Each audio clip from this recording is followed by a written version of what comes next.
Last time on Square Roots, we raid the Archon's ship and we're finally ready to find Meridian and take control of the entire vault system. But first, it's the time before the final mission in a BioWare game, and you know what that means. It's time for Smoochums! Welcome to Square Roots After Dark.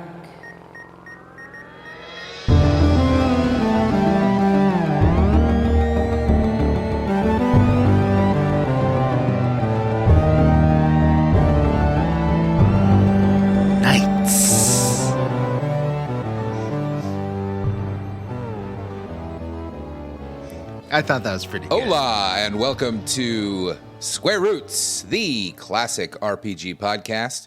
My name is Matthew Van Zant, and I'm your host, joined this week by Johnny Doomsday Brandon. More like Wombsday, because I got wombed like in that Junior movie. I have a womb now. I refuse to examine that any further. And Vanessa. I'm Vanessa, and I refuse to let you examine my womb any further. Okay, let me put my magnifying glass away, I guess. Those stirrups. Anyway, this is episode last episode. This is episode 8 of our Mass Effect Andromeda playthrough, and this is the final episode. So if you are tuning in, and this is your first time listening to the Square Roots podcast, big mistake. You really messed up. Go back to episode 1 of Mass Effect Andromeda. Episode Unless you love the climax of Mass Effect Andromeda, and who wouldn't? Wow, what an ending. Oh, I guess I should say that here on the Square Roots podcast, we play your favorite classic RPGs one chunk at a time, and then we come back here to our little recording studio in the Bahamas and talk about it, you know? We just talk about it week by week, kind of like a book club, but it's a book club that you only kind of get to participate in, and it's for video games. So nothing like a book club. They can play along. There's nothing stopping them. Then they can email us and tell us how their playthrough went and what choices they made. We love that kind of stuff. We do it all the time. love that kind of stuff. Can't get enough of it. Speak for yourselves. Leave me alone. I do. Anyway, before we dive into what we like to call the quest log, we like to discuss the hot gaming gossip of the day in our segment, Honk Gaming Goose. Yep, that made sense. That made a lot of sense.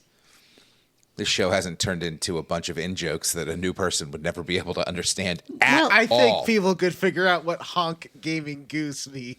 Yeah. Do you? No. Do you? I think if somebody walked up to me on the street and said, "Want to hear some Honk Gaming Goose?" I'd call the police. I got some gaming goss. Goose. Nintendo What do we do when we have gaming gossip in the Honk Gaming Goose segment? Vanessa. Honk. Thank you. The Nintendo Corporation is suing the United States of America because they took all their money with their tariffs. Wow. And now courts have said, hey, actually, you can't just take all the money. And the government's like, okay, but we don't have to give it back, right? And Nintendo's like, it's going to be tough. We've already slipped it into the pockets of our billionaire friends. Yeah, it's tricky. Maybe they can get some back, but probably not. And you know what? Even if they do, I don't think they're going to pass it on to the consuming public. That's just my theory. Could be wrong. Could be wrong. They could be waiting to get all of that tariff money back so they can redistribute it to everyone who bought a Nintendo product at an inflated price.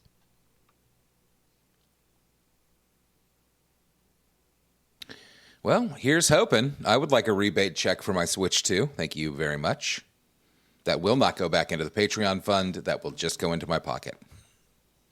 Why would it go into the Patreon fund? Because the Patreon fund bought my Switch 2. I don't think that math tracks. That's like saying you don't get to use the air miles you earn by traveling for work. Great. I I'm like glad you that. agree with me. Honk. Embezzle. That's what I'm saying. Yes, Matt. Honk. Y'all hear about Little Nightmares VR? Nah. Oh my God, Vanessa. There's a new Little Nightmares game coming out. The first 2 games are pretty beloved. The third was a pretty big flop, I think, because they changed developers. Oh. But there's a new one coming. Little Nightmares VR. Altered Echoes was announced this week. Johnny, you are a big nerd with a big, goofy VR headset that you like to wear while you play video games. It's How do true. you feel about this announcement? I don't really like scary games in VR because too close. Johnny Big But Chicken. Little Nightmares is kind of cute, scary games. I don't know about that. No, those games didn't look like my kind of deal. They looked very. Isn't they kind of like the Nightmare Before Christmas style of dealies? I have no idea. I don't know Oh. what that means. It's You mean like it looks little like it's stop kid- motion? Yeah, it's like little stop motiony little guys, little kitty things. It's not that aesthetic. Not for Johnny, is what I'm saying. But the game that you picked for the vote that won is very stop motion, little kitty looking. That's true, but it's not spooky. It's not a Nightmare Hypocrisy, Before thy name Christmas. is Johnny. It's Hey, more Johnny of gets very scared. Remember when he tried to He play does kinda look Phasmophobia on like- his headset? Yeah, I do get very. I do not. I will not be playing Phasmophobia on VR again. That's too much, Matt. It's too much. I get scared by like that it. game playing it just on computer. And Link looks more like that elf from that Santa Claus stop motion thing from the 50s, the Rankin Bass. Kind of has more of that look. Yeah, I'm not a big horror game guy. I know that our silent partner Jim, who obviously is not here tonight because he has come down with once again a terrible case of diarrhea. Stop eating Oh, no. Skyline chili every time you go to Ohio, Jim. You know what it does to your body. Anyway, OHIOOIO. You can get me Ohio, yo. I heard he What's that song? diarrheaed so hard that he has to abandon his whole house. Oh, that's why he's moving. Well, that makes sense. It is a health hazard. yeah, you could get pink eye just from walking around in there. Did you? Johnny, do you have any hot gaming goose for us? Not really. Okay. There are rumors that an unannounced Fallout game that was being developed by Microsoft Studio has been canceled. Well, I can't be too upset about something that I didn't even know was happening. I bet somebody out there's upset, though, you know? Yeah, I mean, we like Fallout content, but my guess. Here's my guess. Here's what I think they were developing. I think they were developing something that was along the lines of the Brotherhood of Steel game, so like a strategy game, top-down kind of thing, and I wouldn't have wanted to play it anyway. That's what I'm choosing to believe to console Why myself. do you think that? Because I No, just I told see. you. Honk. Yes, Donald Vanessa. Yes, Glover is Vanessa. going to play Yoshi in the Super Mario Galaxy movie, but nobody cares because we are too exhausted. That's what the reality is, according to an Onion headline I saw, and it was pretty good. So shout out to the Onion, which printed. Is that real, though? It is real it's- that Donald Glover was announced as playing Yoshi in the Super Mario Galaxy movie, and I'm very excited for that. I love Donald Glover. He's delightful. Mm-hmm. And Will Yoshi I talk think he'll or be great. just be like, Yoshi? I'm going to guess he's going to talk if they cast Donald Glover to play him. Okay. That was a good Yeah. Yoshi impression, though. Thank Maybe you should be you. Yoshi. Unless it's like that, like old Super Nintendo Yoshi. I can't do that. I don't think anyone could. Well, Bad it was a news. sample of a violin played like backwards and Yeah. slowed down or something. Who is that Police Academy guy? Is he still around? He could do it. Michael Winslow. Yeah. I saw him Yes. at a comedy show once, and he, I don't know, probably like 10 or 15 years ago now, but he was very, very funny. and he still did a lot of the sound effect stuff. He's a talented guy. He is really good. Yeah. Bad news out of Hollywood for you Mega Man fans. That's me. SAG-AFTRA has issued a do not work order against Capcom's upcoming Mega Man Dual Override game. Oh no, why? What I heard, and this is all rumors, but what I heard is that the guy that has been playing Mega Man for the last several years refused to work on the new game because they wanted him to work without union protections. I did see that he said that, so I think that part is true, at least. I could be a scab. Gosh, Dr. Light, it's me, Mega Man. Or I could go old school and be like, Mega High. Yeah, you got to get... That's a deeper voice if you're going to do the Captain N and the Game Masters. Mega High. Mega. Mega High.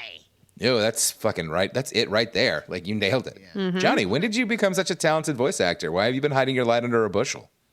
I don't know. Oh, I see. I guess I'll I be see a now scab. that Vanessa is holding a bushel, slinking closer to you. So I think, right. I think I figured it out. This fool. Johnny, I put a special one in here for you. You got some hot gaming goose you want to read? All right, let's look it up. I'm scrolling. Simpsons showrunner Matt Selman is adamant that fans shouldn't give up hope on a hit-and-run revival, urging them to never say never. Well, does that excite you? Talking about a possible remake or sequel. Either. I would rather a sequel, although it'd be nice at least a remaster to get on modern consoles would be good. I'd be happy with that. That sounds fun. I don't think I ever played it, and I would like to give it a try, even though you were savagely negative about it in your Bears and Games Neo review. He was. It's not the worst game I've played for that. The platforming is terrible. Proceeds to do the same thing 15 times in a row and fail. I'm not good at platformers. I mentioned that many times throughout the review. That's true. You did. For the gems in the audience, a DLC story expansion has been announced for Resident Evil Requiem. That's cool. None of us played it. That's So one I what just guess came out. Well, we sort of played it. We watched Jim play the whole thing. I watched Jim play the first few hours. Did Vanessa ever get the vampire game that released in October? Vampire the Masquerade Bloodlines 2, my most anticipated game of 2025. Yeah, did you ever buy it? No, I'm saving it for a very special occasion. Obviously, I'm desperate to play it because it's my favorite franchise ever. But you can't just rush into these things. It's like if I play it now, I'll have played it. And then what do I have to look forward to? If I don't play it, it's always there. I'm kind of doing that with Dawn Guard. I'm in a very similar place. I haven't installed on my PS5 even. Just play Final Fantasy 14? Dawn Guard? Isn't that what it's called? Is that Final Veil Fantasy Guard. 14? Veil Guard is what I'm thinking of. Yeah. I thought, Vanessa did tell me that twice now that we were going to play it for BioWare, and then she pulled that football right before I kicked at it, and then laughed at me, even though she said she wasn't going to pull that football. Yeah, but then I gave you, even though I gave you talk therapy for 5 cents. You're not going to get a better deal than that. That was a good deal, and she's on my network, so I can actually get coverage for her. 5 cents. I didn't really enjoy playing it, but Sonic Chronicles: The Dark Brotherhood lives in a special place in my heart.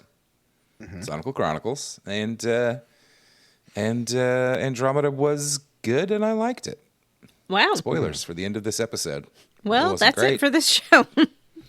We've done a couple more small things. One of them is not really video game related, but I was excited about it, which is that Aaron Pierre's Green Lantern, Jon Stewart, who is appearing in the upcoming HBO Max Lanterns show, will also be appearing in James Gunn's Man of Tomorrow movie, the Superman sequel. Yay! And I like that. Obviously, I don't know about this Lantern show. I'm a little cold on it from the trailer, but that's okay because I think that Aaron Pierre is a fantastic actor, and I think he'll make a great Jon Stewart. So even if I don't love the show, I'm still excited to see him in the movie, and maybe I'll love the show. Oh, there's an H. I was so confused, Matt. Matt, I thought you were saying Jon Stewart was going to be in a Green Lantern show? And I'm like, well, are they going to give him like HGH, like Kumail Nanjiani? Or how's this going to go? Jon Stewart was the second, I think, Green Lantern. After Hal Sparks. First African-American Green Lantern, and maybe definitely one of the I don't first think Jon Stewart should play that character then. One of the first black DC characters in general. Like, it took them a long time.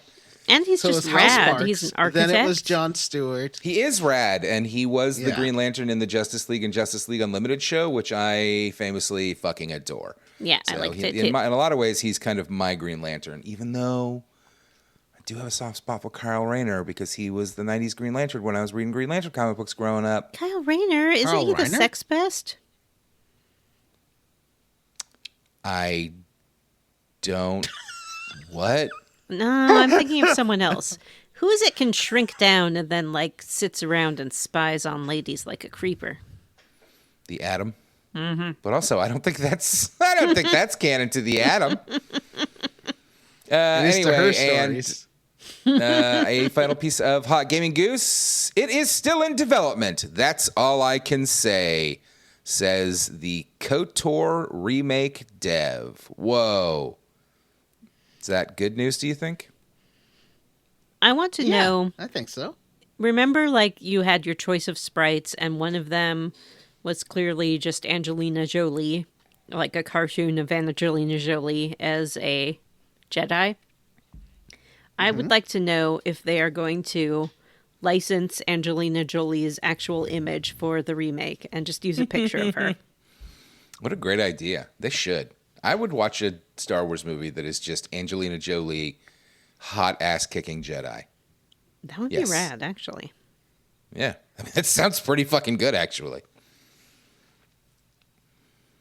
All right, well, that's it for the hot gaming goose that I have. Do either of you have anything else to contribute? Judging from their blank stares, lawsuit in New York. Again, or I guess the state of New York versus Valve. They're like doing a thing that's like, this is gambling, and Valve's like, yeah, but it's like as much gambling as buying a pack of playing cards or Pokemon cards or Magic cards. And I'm like, well, that is true, but I also don't like those things because I don't like losing. That's why I don't do blind boxes or any of that stuff to trick children. Yeah, I also am not a fan of the booster pack blind box thing of like, maybe you'll get something good. Well, what if I just wanted to buy the good thing and then move on with my fucking life? Yeah. That's what I want. Well, before we dive into the quest log, why don't we do some stream plugs? Vanessa. Yeah. I'd love to plug the streams.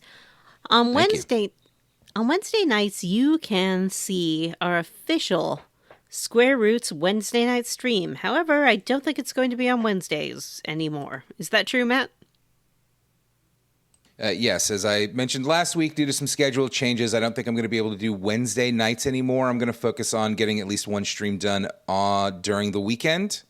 And Jim will continue his whenever he feels like it streams. Now, when Johnny wants to stream Wing Commander, I am ready for that any night of the week. You just got to let me know. Let's do it.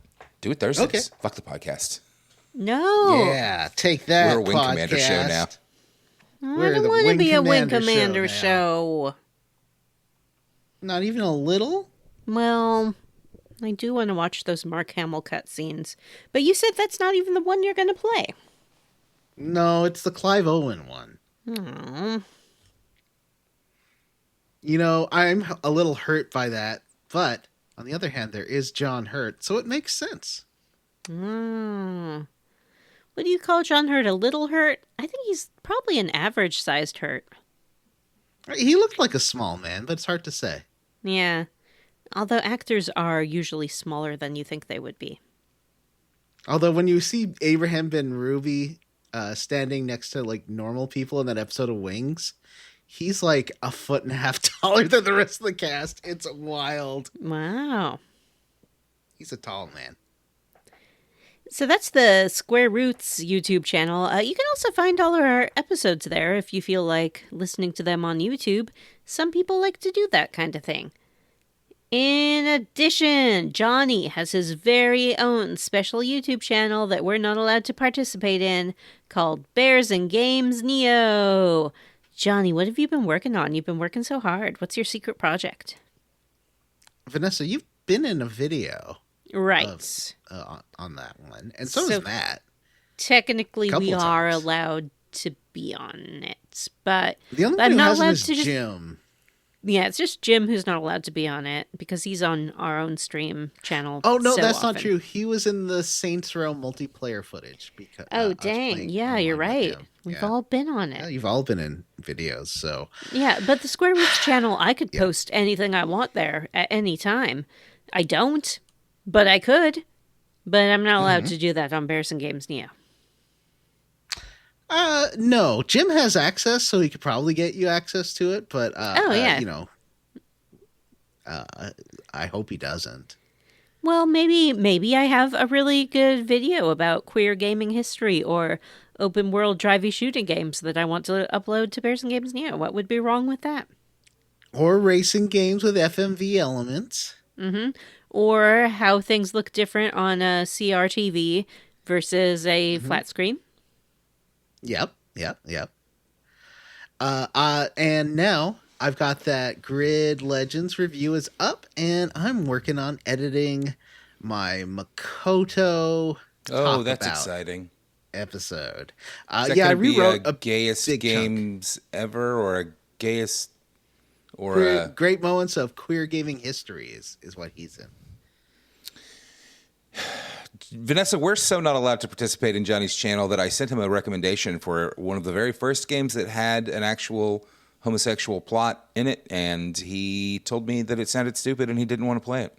Wow. I don't remember that, but if Matt says that's what happened, obviously that's what happened. I read about it in So yeah, my look for Makoto history of video probably games book coming that out I read earlier this year. right around when this episode comes out. You'll see it. So you'll. Be Oh, like, that's exciting! "Hey, I've been waiting for that one. there's a new Johnny video, and then I Let me know if you need me to that's- record a snippet of myself saying "worst game ever" for you. I think I do. Well, I do talk about how you don't like that game. So yeah, you can certainly record your quick review, and I'll incorporate it in there. Let's see what heterosexuals think about Enchanted Arms. I mean, is it an Enchanted Arms review? I thought it was just a Makoto video. Makoto Yeah, it's was a just goddamn Makoto delight. video. Okay, well that's Kind of. good. I mean, at the beginning of the game, he was a weird nag on that other straight dude. Of the three dudes, two of them were straight, and he was real weird on that guy. Yeah, he didn't like the one guy because he was jealous and only liked the other guy. I mean, I've been there. But he I was understand. really into that other guy. Oh yeah, Toya. Who isn't into Toya? Anyway, so look forward to that, and then after that, I'm gonna do like more of a technical, quick video on some PS2 classics you can get on the PS3 because that's the sort of video people watch, and I enjoy it too. Like I'm not just doing it out of some kind of mercenary spirit. But it does help that people like to watch those videos. Let me tell you, that does give me incentive to make them. And then there's the quest log. Except now it's the codex. Quest log. Boop-a-doop-boop-boop. I guess it's- Codex. Codex. I got a complaint up top. I have Yeah? a grievance with this game. Okay, let's enter I Johnny's complaint corner. was recording some footage of Mass Effect on the 360, like Mass Effect 1, the original version. And that opens with like such a great, like the title screen is just this really great low-key synth song. And the song that starts up Andromeda sounds exactly like When the Morning Comes from Dragon Age Inquisition. Like it's got the same chord progression and it sounds really similar. What's up with that? It's like a boring orchestral piece instead of a cool synthy like you know, doesn't have the bleeps and bloops that you want from a Mass Effect soundtrack. Yeah, I don't know. I didn't realize I wanted that. I do. I guess I didn't notice that. Like, it didn't stand out to me. But if I had to guess, I would say that they were probably trying to make Andromeda its own unique thing. Right. It's like how they gave Enterprise that song that was terrible. They're like, okay, we've got past the era of exciting Star Trek openings where, like, the captain says something exciting and then we see, like, a ship fly through with really exciting music. Then they went to the boring 90s era of long, slow credit sequences where a ship just flies slowly. And then they went to the 2000s era of the worst song you've ever heard. That's why. The worst song you've ever heard. It's a state of the heart. You can keep singing the worst song we've ever heard. Can't. He muted me. Why would you do that, Matt? Look how sad she is. Yeah, it was real hard to listen to. And I was trying to listen to what you were saying. I was talking about the different eras of Star Trek themes.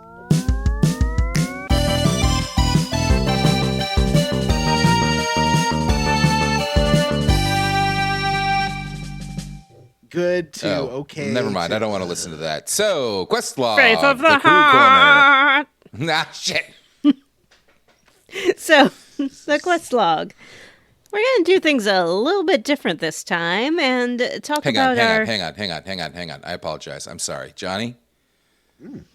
We all agree that the Star Trek Enterprise theme song is the best one, right? No, it's the worst one. I hate it. No, I'm just It's kidding. so Vanessa, bad. please. Take us away. I just want to say that I think I've watched like 2 episodes of Star Trek Enterprise, and I'm really impressed with myself for how well I was able to approximate their terrible song. Okay. It was very good. Thank you. Time for the crew corner. We're going to do crew corner first because this is our last mission. And after that, there's no more gameplay. So we have to get all of our little bits and bobs out of the way before we head to Meridian. Bit and bob number 1. Yes, Matt? I said, do we? We do. We get to. It's fun. This is the fun stuff. This is the good content about friendship that we all know and love. Yay! And I'm going to start with everyone's favorite friend, Gil the engineer with the weird facial hair. I never talked to this guy more than one time. Never spoke a word to him. Don't care. Well, you know, I'd like a game that lets me pick my crew so that I can kick this motherfucker off my ship. I told him he should totally fertilize his friend Jill. That's what I did. Yeah, I did too. I was like, listen, Gil. Gil and Jill, you're monsters. Well, that can't be a couple. They're not a couple. They aren't. He's gay. He's gay and she's a lesbian.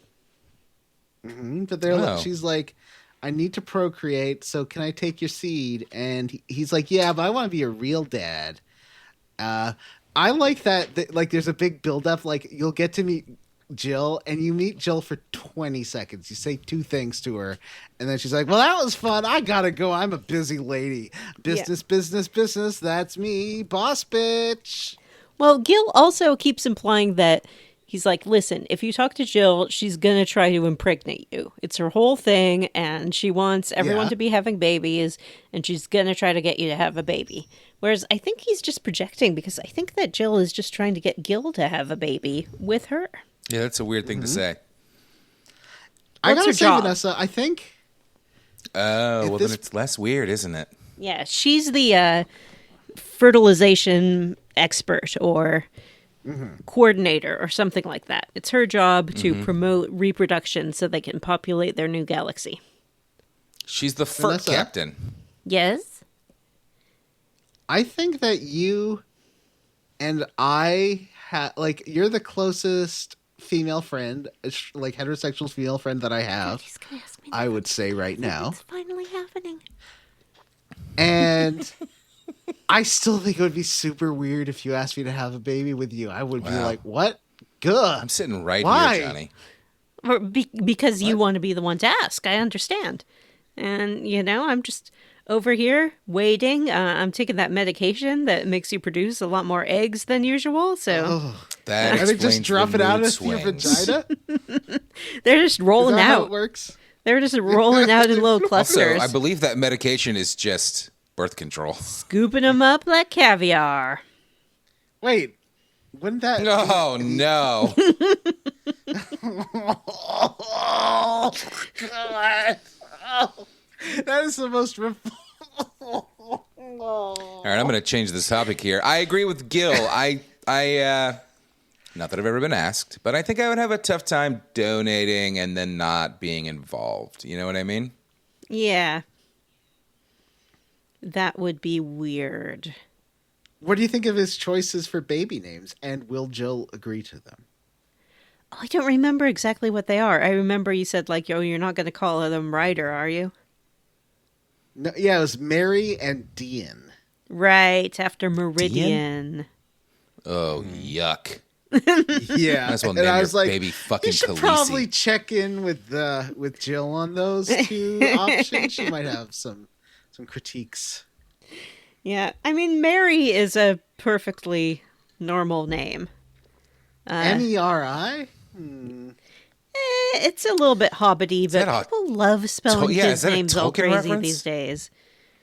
Kids are Okay, like, but this isn't these days. This is like 1,000 years in the Yeah. future. People should be over that by now. I hope It's true. so. It's I'm not ready. Kaylee with like 8 Y's. Or Jackson with an Kashyyyk. X. Oh yeah, I love Jackson with an Or X. Braxton with an X. Yeah, anything with a Y, really, they're all over the place. All I right, read a so I Reddit take thread it you... about someone who wanted to name their child Ivy, and then the second name was spelled Cina, but pronounced China. So the name would be Ivy China. It's a pretty bad name. Yeah, I don't think anyone would ever read Sina and say China. So what was your result with Gil? Did you... I convince did him to encourage him give to up that gunk? Yeah, I was like, shoot it out, bud. Sell Have that semen? baby. Yep. Be a dad. Bust some major ropes. I mean, he doesn't really have anything else going on for him, and I have been famously. No, I mean, he is the engineer of the most famous and important ship in the galaxy, but you're right. He's got not a lot going for him.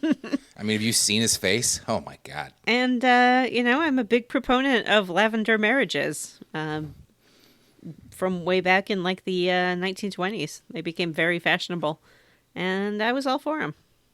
I don't Is that know what- what that means. Is that a You euphemism and I for have, something? or you want to have with me? Is that it? No, I want to have more of a green card arrangement with you, but we can discuss that another time. Vanessa, you Okay. can't say that's recorded. That's going to be put online. But I'm just saying that I want to live in the same country as my beloved husband. Gotcha. Although actually I want to live in the other country that he has citizenship in that he doesn't technically live in. But It's true. Wow, Close enough. Canada burn. Canada's fine. But the Where? heart So wants what if the we heart move to wants. the UK, where in the UK would we move to? That's a great question. Where Where do they film Taskmaster? There. Well, they do in London, you know. I would say that Yeah. anywhere in the London area, more or less, I would be okay with. I really like Hampstead Village, but that's, kind of bougie and posh. I think that you might be happier in like Islington. It's kind of cool. There are lots of little bars that do little theater shows and things like that. Plenty of shops that you can walk to. I've had people tell me that Notting Hill would be great for me, but I think it's too touristy. I don't want people in front of my house all the time taking pictures. Our office for my work is in Slough, which is Oh. outside of London. Yeah. Well, the Taskmaster house is sort of in West London. So Slough could be okay.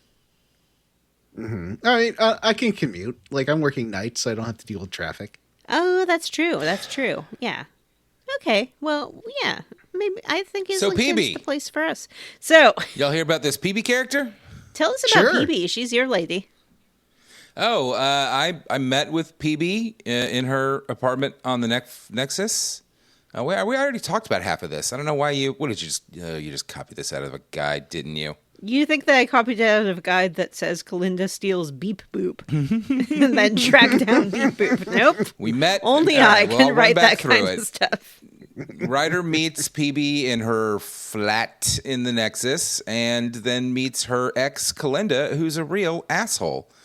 You also have a little side quest where you collect little special remnant parts for PB, and eventually she builds you a little remnant observer drone that will fly around and shoot the fuck out of everything for you. I maxed that thing out. It was amazing. I loved it.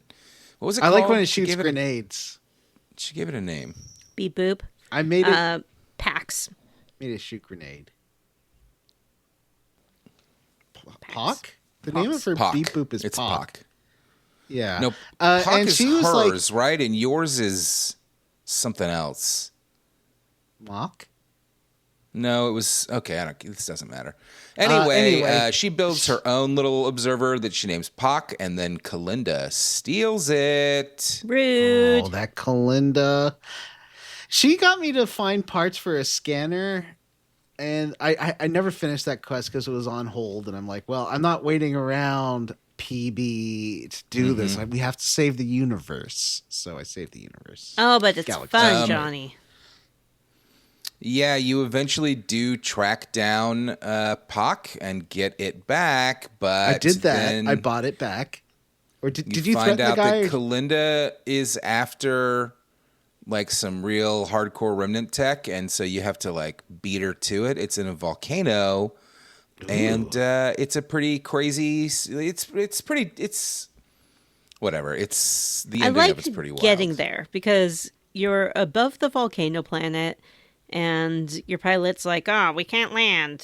It's a volcano." And PB's like, "Hey, Finally, can you a meet me lava in the planet. escape I've been wanting pod? that all game. Yeah, can you come to the escape pod? I have a plan." So you go to the escape and she pod. does live in the escape pod, so Yeah. it's not that weird for her to No. ask you to come there. So you go in there, and she just launches the escape pod straight down to the volcano.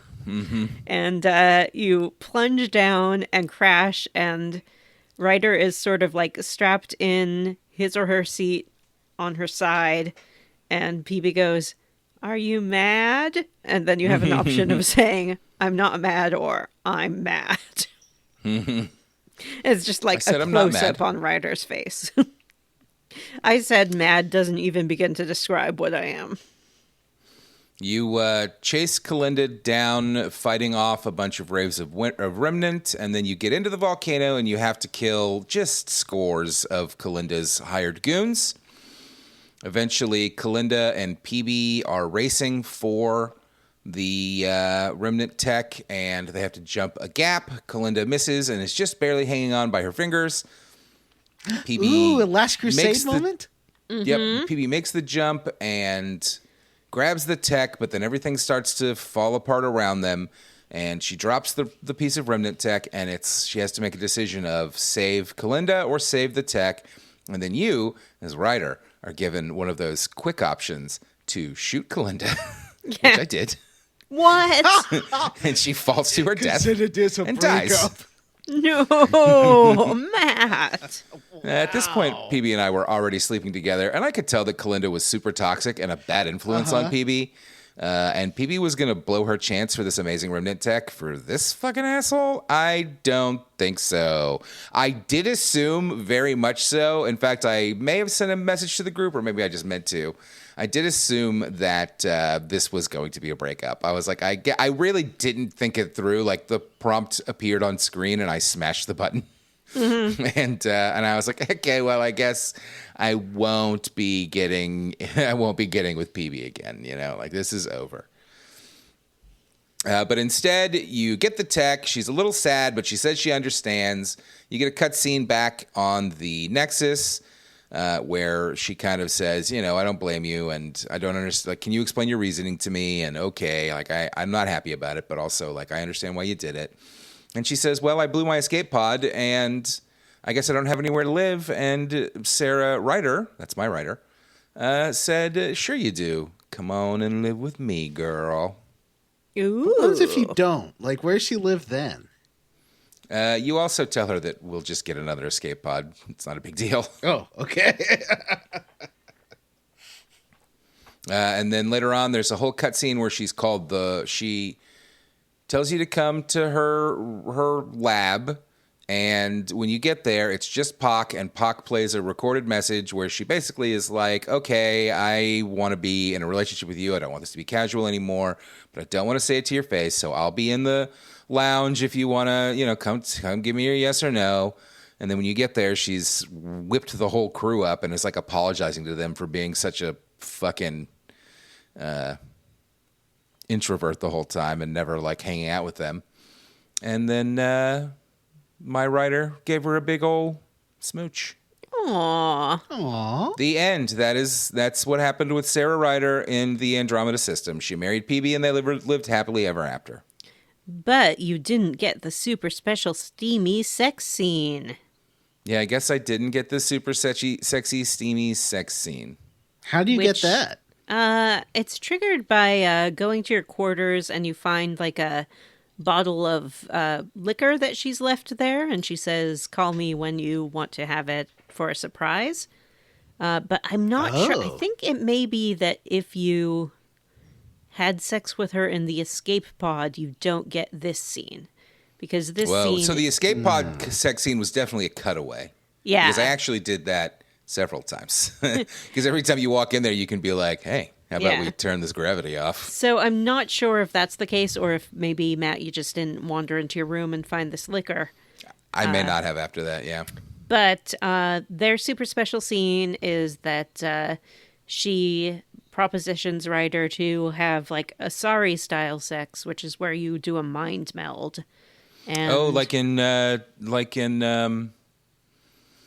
Demolition Man? Mm-hmm. They put the VR headsets on and then they sit across the room from each other? Yep, basically. So then Johnny, that's for the toilet. She does take off her clothes and you see her blue boobs and butt. And then she mind melds with Sarah Ryder and they are suddenly like floating in mind space. And they're wrapped around each other. And then they return to flesh space. And they're like, that was great. We love floating in mind space. Wow. That's why she likes weightless sex so much, because it's close what a to great her observation. mindscape sex. Yeah. It's fantastic literary analysis, Matt. Thanks. Well, Johnny... Evil Vanessa got a girlfriend, too. Oh, tell us about it. Her name is Carrie, and she's a reporter. It's a little bit questionable because I am the subject of her documentary, but she says it's over. All that she's got left to do is the editing and maybe like one last thing. But we went to her place for drinks, and then it just faded to black. So there wasn't any hot sex, just like with what's his face, the not the collector, what was his name, the condenser. Reyes. Reyes was like, it was a fade to black. But so she's boned 2 space sluts so far. Ooh, exciting. Yeah. And I guess that's all Evil Vanessa's going to bone. Well, Evil Vanessa's story is going to continue on after you quit playing the game. So she may bang tons of space sluts in the future.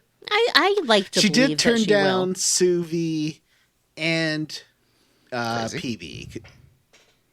Oh, interesting. Well, yeah. I wanted to initiate a relationship with Suvi, but then I was just too lazy to do the quests. That's okay, PB. You're my silver medal. Oh. And I keep trying with Drac. I got to the option Vanessa showed me of dating Drac, and he's just like when you ask, was this a date, Drac? He's like, no, there'd be way more bodies and structural damage if that was a date. And I'm like, oh. Oh, Drake's an old man. Why He's are you trying hundreds to of date years a old. grandpa? He's an old frogman. You're right. The young frogman is way hotter. His nephew or whatever, son-in-law, grandson-in-law. oh, Pauly Shore? no, soft little plant boy. Yeah, soft plant boy is way more my type. That's true. Well, I was able to culminate my romance with Jal by doing his special personal quest, which is going to the Resistance headquarters or talking to Jal, and he says, I heard that some of my brothers and sisters have joined the Rokar, and that sucks, so I think we should go get them. And the Rokar is being led by Jal's old frenemy, whose name I completely cannot remember, and I did not write in the notes. Axul? Axul, Let's yes, call him thank Jim. you. Jim. Let's just yeah. say his name is Jim. It's Axul. So Axul is at Jim. this very special sort of sacred site on the Havarl jungle world. So we the go there. forge. Yeah, he's at the big skyscraper temple thing that we kind of cleared out when we did this planet, right? I couldn't tell if it was looks that or like if it was that, but it's something a else. Yeah, it's something else because it's got its own like special area with like I really liked the design of like the glowing swamp that you're walking through. I thought that was really pretty. What's interesting is like Jal explains it's like one of those things where you have to take school trips to go to. Mm-hmm. Like everyone goes there, and but this time it's no one's there. No one's there at all. Where did you guys go on your very special school trips? Was there a particular place where you went more than once? Yes. And Upper You guys went to Canada school? Village in Ontario. It was one of those like 1700s villages where it's like showed everyone's in costume and in character, like seeing what Oh, school yeah. is We like. have one when of you're a those here kid. called Heritage Village. It was pretty That's neat. I liked it. also where I went, basically, except I went to Pioneer Village, which was all about the first white settlers in Washington State. Oh, gross. But we got to stay overnight and sleep in the hayloft, and then in the morning, we collected eggs from the chickens. Oh, that sounds fun. Actually, that sounds cute. I also remember all Like the girls, scooping up caviar. all the girls lined up, God. and there was like someone who would curl your hair with like ye olde hair curlers that they used to use in pioneer times, but just like two little curls on either side of your head. And I don't know what the boys did. They hammered horseshoes or something. It was very gender divided. Ooh. Once if I wanted to curl my hair and you wanted to hammer horseshoes. Well, if you wanted to curl your hair, Johnny, there would be a few obstacles that we have to overcome first. I meant but- as a child. Oh. You weren't bald as a child? No. I assumed you just looked like Kalu as a child. Who? Kalu, he's a little bald boy and everybody hates him. Like Charlie Brown? Yeah, sort of like Charlie Brown. But annoying. I don't really know what his deal is. What's his deal, Matt? It's a show for little babies, so his deal is he's a person that's in a Oh, show for Caillou. little babies. Yeah, Caillou. I knew she was saying it wrong. Caillou. Oh, I like Kalu. It's Kalu. Well, that was pretty close. So we go to this temple, and all of the scientists and people who have been staying there are gone. We track the Rokar through to sort of the center of the temple, past a big ravine. On our way there, the Rokar blow the bridge, and we have to jump across. And then we realize that the Rokar are planning to blow up this whole temple and blame it on the initiative to sort of trigger a war because this place is very special and sacred. Flag. False flag. It's false flag operation. We do run into Jarl's siblings, and he tries to talk them down, but one of them does shoot another one of them. But then they immediately feel really bad about it. And the one that gets shot is pretty okay. So it all works out in the end. And then we... She does shoot him like center mass right in the back, and then he's just like, "I'll be fine. I'm Are you okay." sure, I thought he dude?" was dying. Because you're Yeah, like, he definitely looked like he was are you dying. going to be okay? And he's like, just make sure to get Axel. And then he's fine. Yeah. Well, he took some, med gel. They're always getting shot. They're totally fine all the time. So we have to find these bombs and disarm them before a timer runs out. A genuine game timer. That was exciting. I didn't notice the timer until there was only one bomb left, and I had a minute left and was like, "Oh, I should go find that other bomb." Yeah. And once we do that, Axel comes out to confront us, and all the Rokar are standing around watching, and Axel's like, "You suck, I hate aliens, I hate Jarl, you're dumb." And he pulls a gun on Jarl and is basically like point blank standing in front of him. And Jarl this whole time has been begging Ryder not to interfere. So I stood there and I was like, well, Axel's gonna shoot my boyfriend in the face, but I promised not to interfere, so what can I do? And Axel does fire his blaster, and it grazes right along Jarl's tender cheek. And gives him a big ol' cut and scar. And then Axel is Did like... that ruin your man forever? No, I told him it made him look even sexier. He already had a big scar on his neck trendle. So, Oh yeah, Axel I actually felt said something bad. similar. It wasn't he looks sexier, but I was like, it looks fine. He'll be fine. it does, like, was Axel trying to kill him and just as a bad shot? Did No. Jarl dodge it like the Matrix? What happened? Because Axel feels like what he did was shameful, and I was like, but you didn't do anything. Well, I'm so Well, confused. Axel was overcome by his emotion, and I think, like, probably at the last minute he was able to move his hand a little bit. So he didn't actually shoot Jarl. But you got to remember, these Angara, they're basically cats. They're only emotional. So, like, Axel feels like he swiped Jarl and gave him a scratch on the cheek, and then he's like, I feel really mad about that. I didn't mean to do that. I don't know why I did that. I was just so overwhelmed by my emotions. I'm a bad kitty. So... Oh.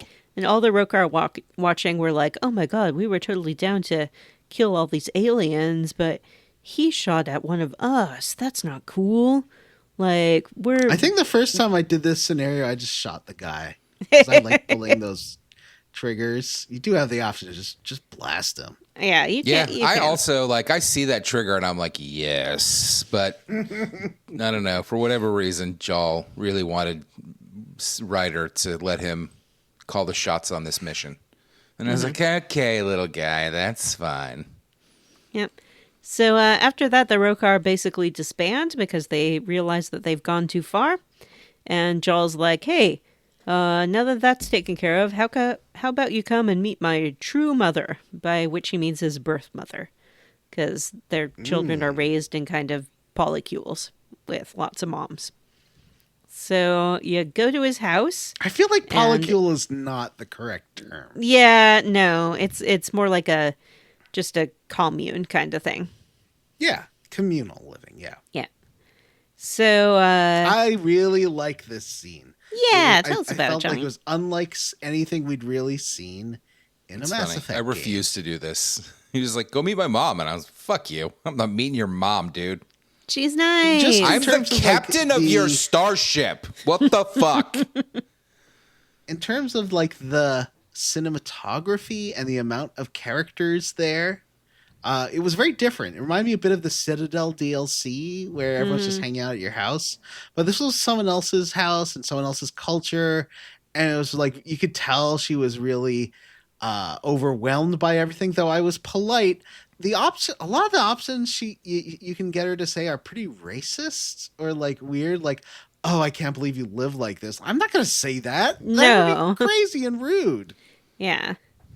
And then he took Okay, Ryder evil to... Vanessa. Great job. What was that? Sorry, Matt? I said, okay, evil Vanessa, great job. Oh. I think that you forgot say what how you were great it trying was to that do he, here. Autopsied and taxidermied his pet. I was like, cool, that's so hot. Is that what you said, Vanessa? Yeah, he showed me his taxidermy pet, and then he's like, there's one more thing I want to show you, and gets you to lie on his floor, and I was like, oh yeah, it's smooching time.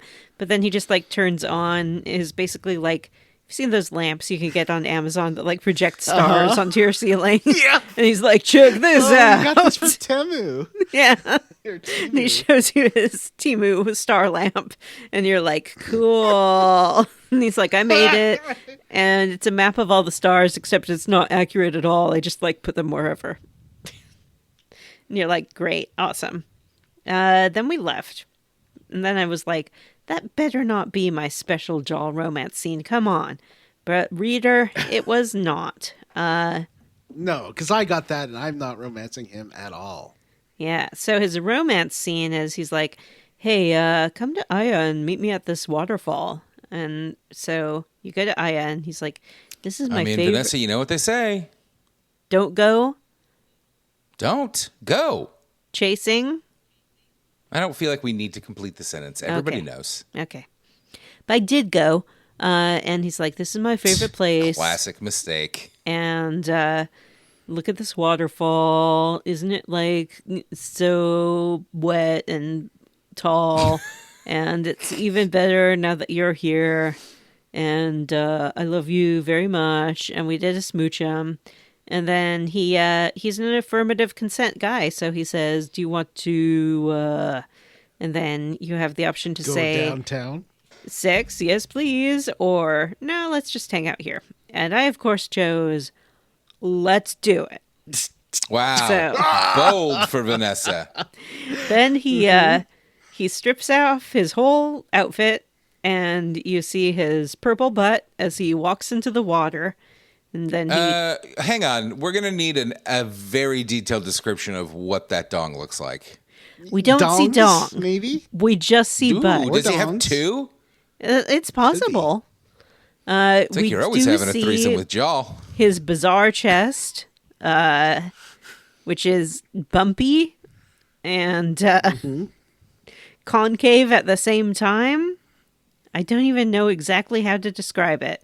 Do you think if you had two penises, you would be double stuffing all the time? Or would you be going in both holes? Or do you think you would just leave one dangling? Yeah, Or I think like he'd have a does dangler. does the partner have to work one while he uses the other? No, Or no, I do you think think he he just, switches back and forth between the two? Like, No, I do know they have exactly different what What if there's too sensations many for penises? him? Like, is there a point where you have too many penises? I believe that what's I think going if you were on. just covered in dicks and there were just like dicks coming off of each of your appendages, that would probably be too many. Like, what if Yeah. you had dicks on dicks on dicks? You know?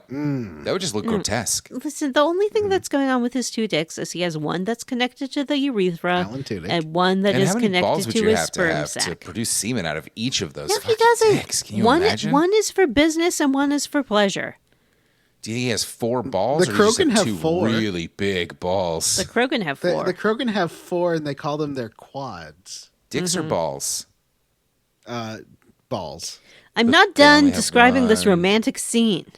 So after you're You done, didn't Okay, answer sorry. any of my questions. Goes downtown and eats it like a vulture. I was getting to like that. a vulture. So after you see his beautiful bare butt, you then are subjected to Sarah Ryder's bare butt and boobs. And that was the point that I really regretted making her look like me because I felt uncomfortable. Yeah, then you shared that picture with us and you were like, look at my cool tits, dudes. Then he Check out my space boobs. lays down Sarah Ryder, and her space boobs do stay in the Continue to exact point same straight position up into the when air. she lies down.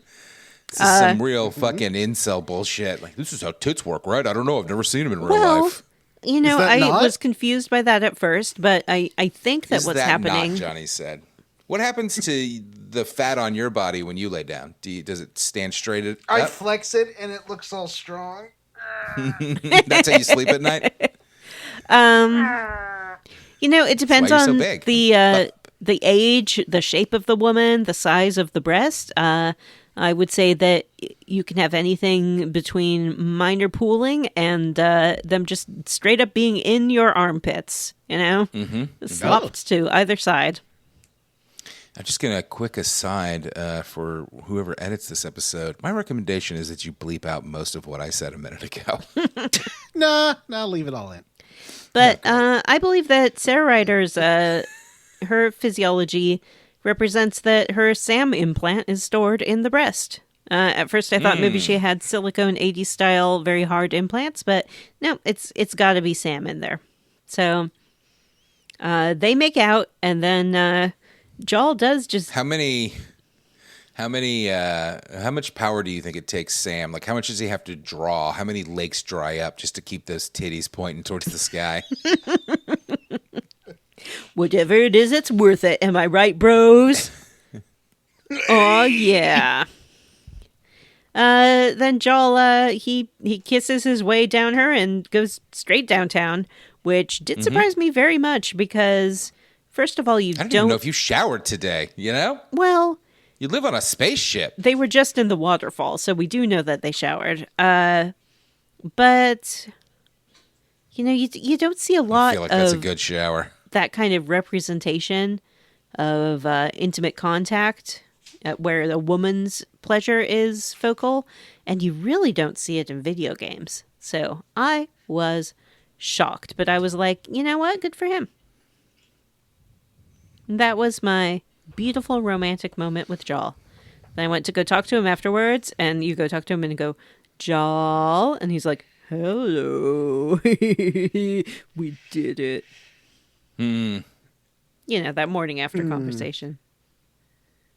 So it was for you like the Iron Bull where you got to bottom for a giant man. You're like, wow, I did not expect this to be in video games. Like it was exactly like that. A person going down on a woman? Yes. Do you think that the Iron Bull, like, which scene happened first?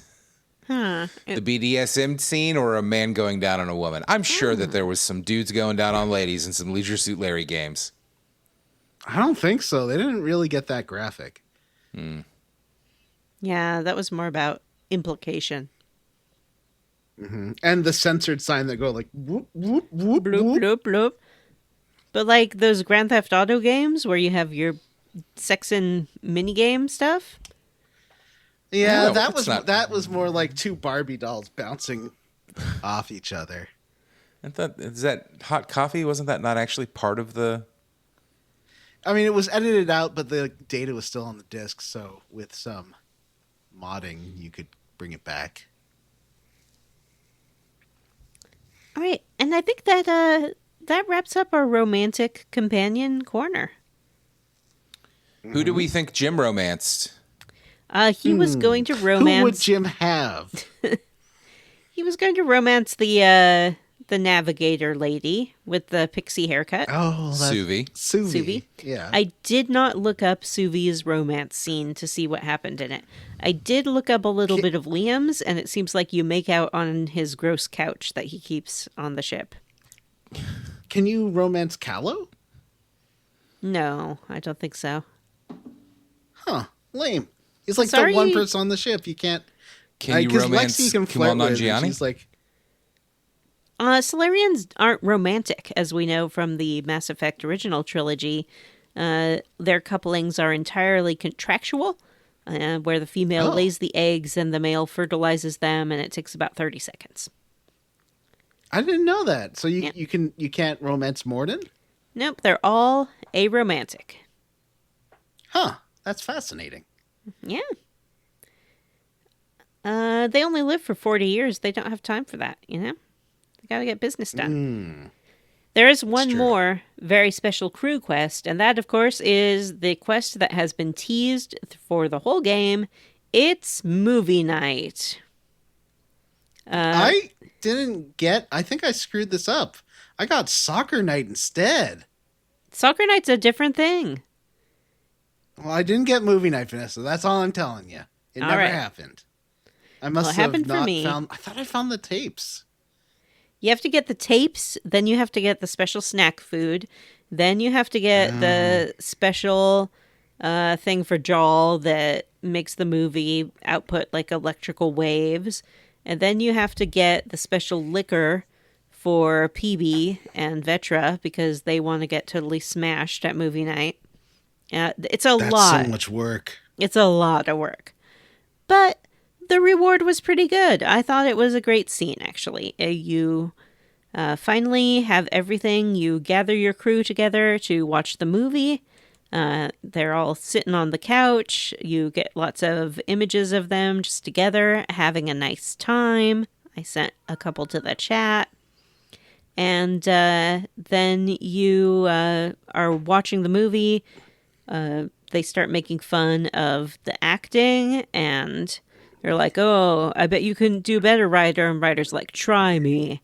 And so Callow pretends to die. He does like a death scene, and then Ryder cradles him in her arms and is like, Callow, no, he was so young. And they do like a whole reenactment of it. It's just a great bonding time for the whole crew. Aww. I got the movie night side quest and chose not to complete it. I don't want to bond with you. You're my employees. Yeah, I'm your boss. This is a military unit. Actually, that's a bad analogy because they do tend to bond. I loved movie night. It was the closest thing to a Citadel DLC. And it did make me feel affection for this misfit crew who keep like calling each other family and saying, we're like family. And it was so unearned through the whole game. But this was fun. And I will send a picture of Ryder cradling Callow to our group chat.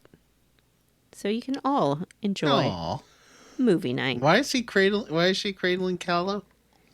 Because he is pretending to die. And she's going, no. Got it.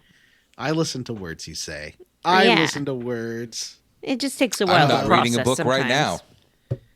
Yeah, Matt's reading a book and Johnny's scrolling the internet because they don't like it when I do the quest log. I'm not scrolling the internet. I was looking at the pictures you sent. I have them up right now. I like it when you do the quest log. I just don't care about movie night. I want to talk about the Meridian. other thing is, I did play board games with Drac. Did you play board games with Drac? Oh, I don't think so. Tell us about that. If you go to the bar, he invites you to play board games with him. And it's called like the Fire Thresher Maws of Doom. And you don't see it. They didn't have time to make the models. So you just hear him describe it, that there's like literal mini flamethrowers and you literally burn the other pieces. It sounds pretty cool. That sounds rad. That's just Warhammer 40K. With literal flamethrowers like that burn the other piece? Oh. Everybody knows that. That's how it works. Oh, I didn't realize that's why people were so into it. So you spend all the time painting your little guys and making them perfect, and then someone else can just burn them up? Yeah. That's wild. I like your little outfit, Vanessa. It does look like you're overdressed. Like you're dressed for a cold winter walk. I actually wore that same outfit the whole time, except for my color scheme was just black and white. Oh, okay.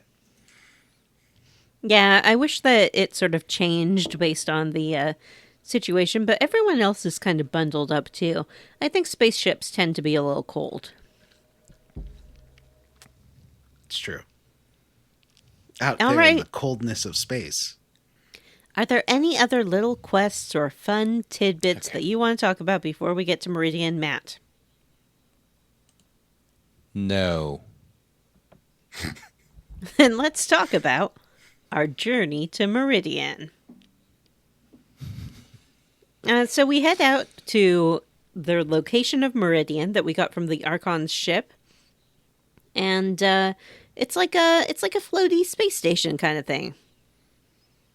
But it looks pretty big. It's maybe city-sized. And we... at first approach, it kind of just looks like a big tower, but then when you get closer, you realize like it's like a city and a giant tower. Mm-hmm. We've been told by Kumail Nanjiani not to go there, but the other Pathfinders band together and they're like, we're going to get you in there. That's not what I got, because there are no other Pathfinders, and it was just the Doctor on the Nexus. Oh. And somebody, maybe he was a Pathfinder, and I just didn't recognize him.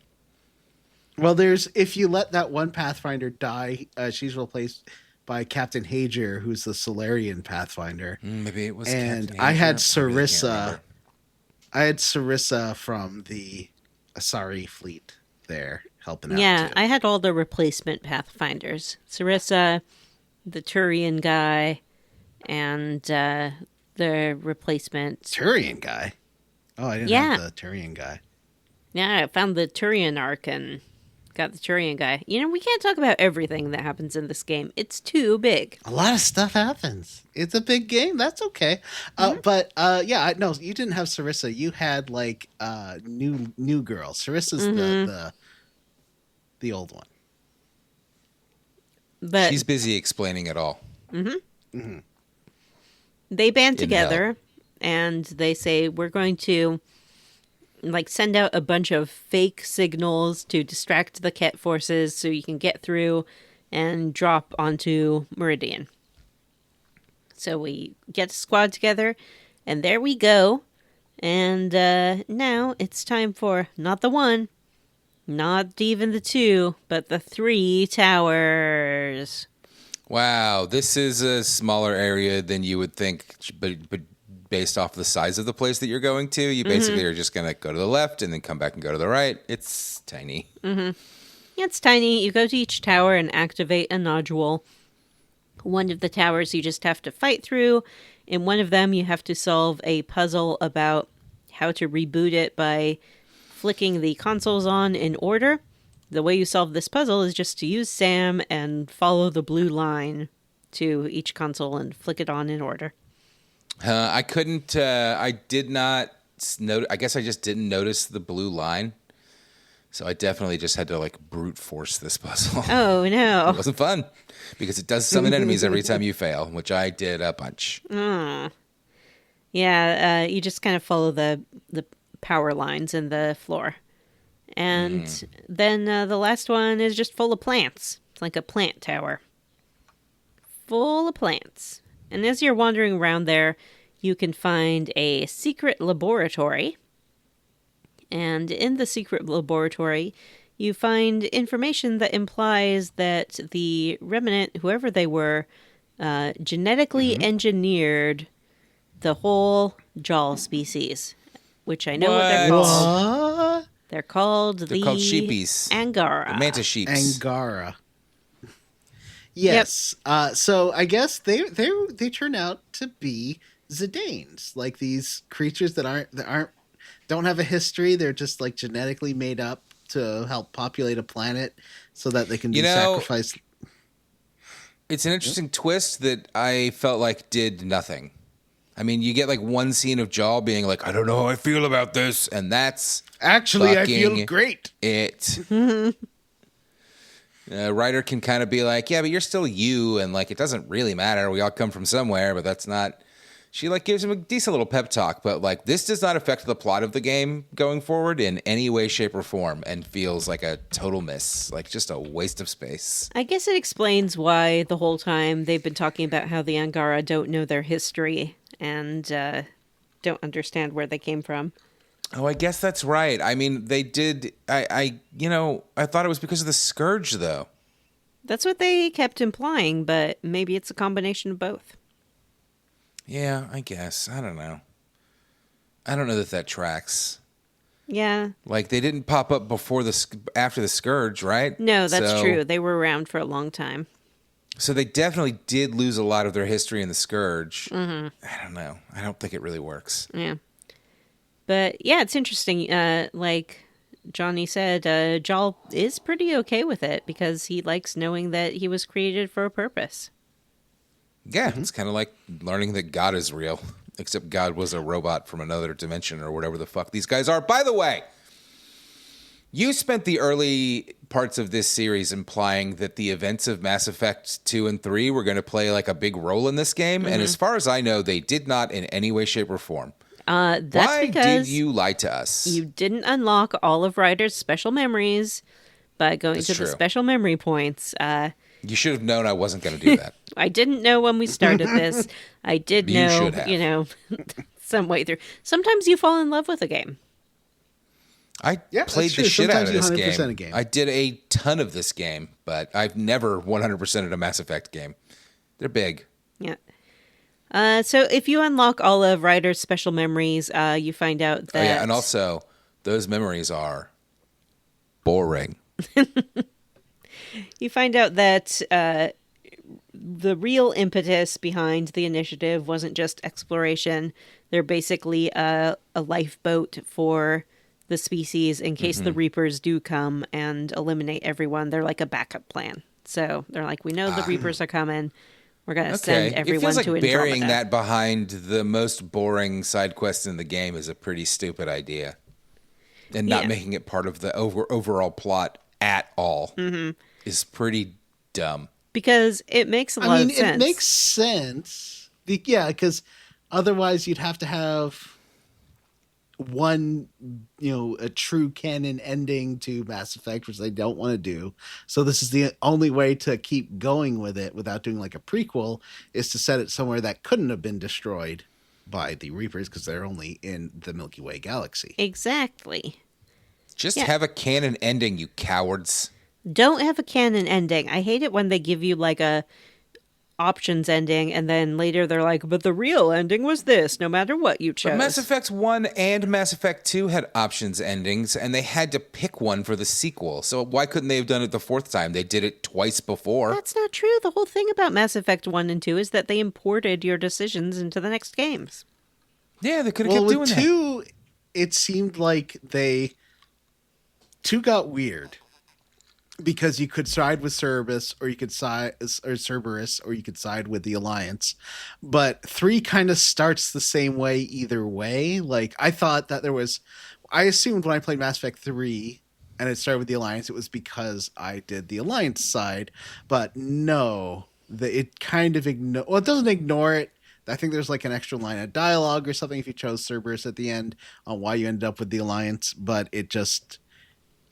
from 1 to 2 they did keep a lot of the choices, but from 2 to 3 they kind of sidestepped that one. And Anyway, 3 also had the problem of being like the beginning being so hinged on you playing the DLC and knowing why Shepard was under arrest and on trial. Yeah, and I didn't play that DLC until we played it, the Patarian stuff. Now, Vanessa, so this whole stuff with this, like, there seems to be some interesting lore stuff that they kind of like you can read into, and I bet there's more if you do lots of the side missions and stuff that are implying. Well, first of all, they do establish a timeline, right? Like the Remnant were here until a couple hundred years ago, and that's when the Angaran. I don't think the Angaran were here for more than a few hundred years. I don't get the impression that yeah. And then the Ket show up. Yeah. But the Angara or the Remnant were being chased by the Scourge, which seems to be like an evil force from somewhere else, right? Like, and they're kind of chasing the Remnant? It implies that the Scourge is a weapon, that the Remnant were at war with someone, and we don't know who. Oh. And that those people unleashed the Scourge. And the Remnant response to that was to hide Meridian. Now you're probably thinking, but we're on Meridian. They didn't hide it. Au contraire. We ain't even on Meridian. Twist. We're just Kind of on Meridian. We're on a little thing. We're on a little thingy thing that's somehow connected to Meridian. Basically, they have separated. It's like Meridian's the ship and this is the dock, right? It's more like I think they Meridian's separated the saucer. Sphere. Yeah, so this is like the saucer with the control hub, and they sent the ship proper away. So we learned this by interfacing with the command hub, and at that point, the Ket show up, and we have to kind of fight through them. And we're like, oh gosh, that wasn't even Meridian. That's lame. But Suvi says, well, we know they sent it away. And I think that if we put some probes into the Scourge, we can figure out where they went. So basically, shoot these probes out and track it like tidal charts and find Meridian. Yeah, they do have a real, like, we failed moment, dramatic moment of, like, what are we going to do next? And everybody's like, well, I don't know.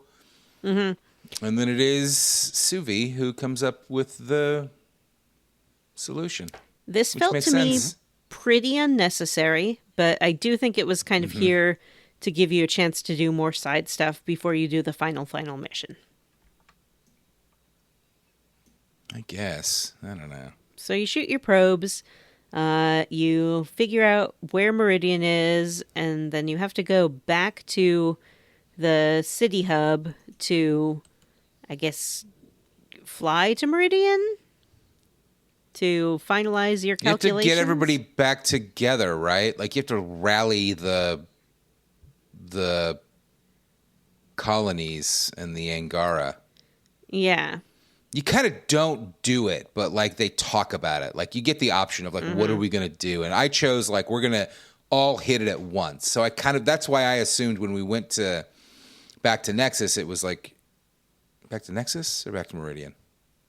Back to this little space station thing. Yeah. Also, don't we get the scene of the Archon attacking here, and then she turns Meridian on to defend it? Fake Meridian? Yes. Meridian. Yep. Yeah, because they're like, oh, that's the Archon. That's a cool cutscene.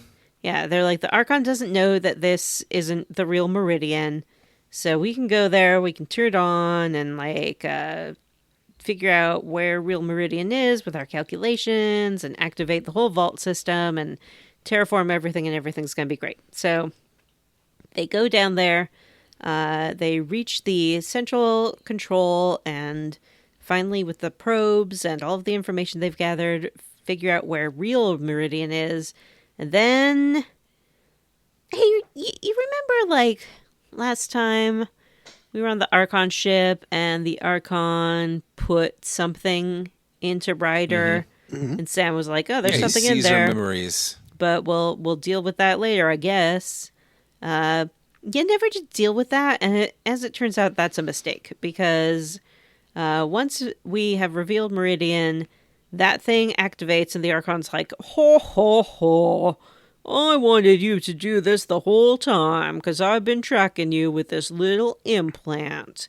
And now I'm going to... Pretty dumb of them to not do anything about this, to be honest with you. They knew it was there. Yeah, they have a whole infirmary on the ship. They could have taken it out.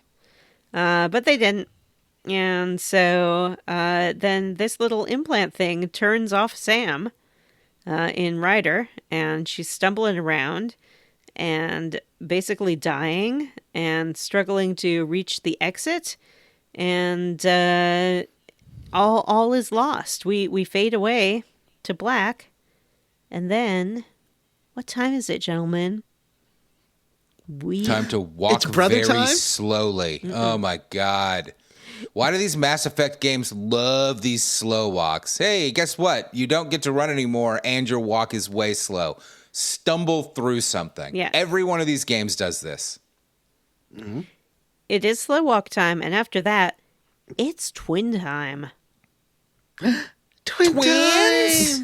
Twin time! Yay. We even sort of speculated about this. Yeah.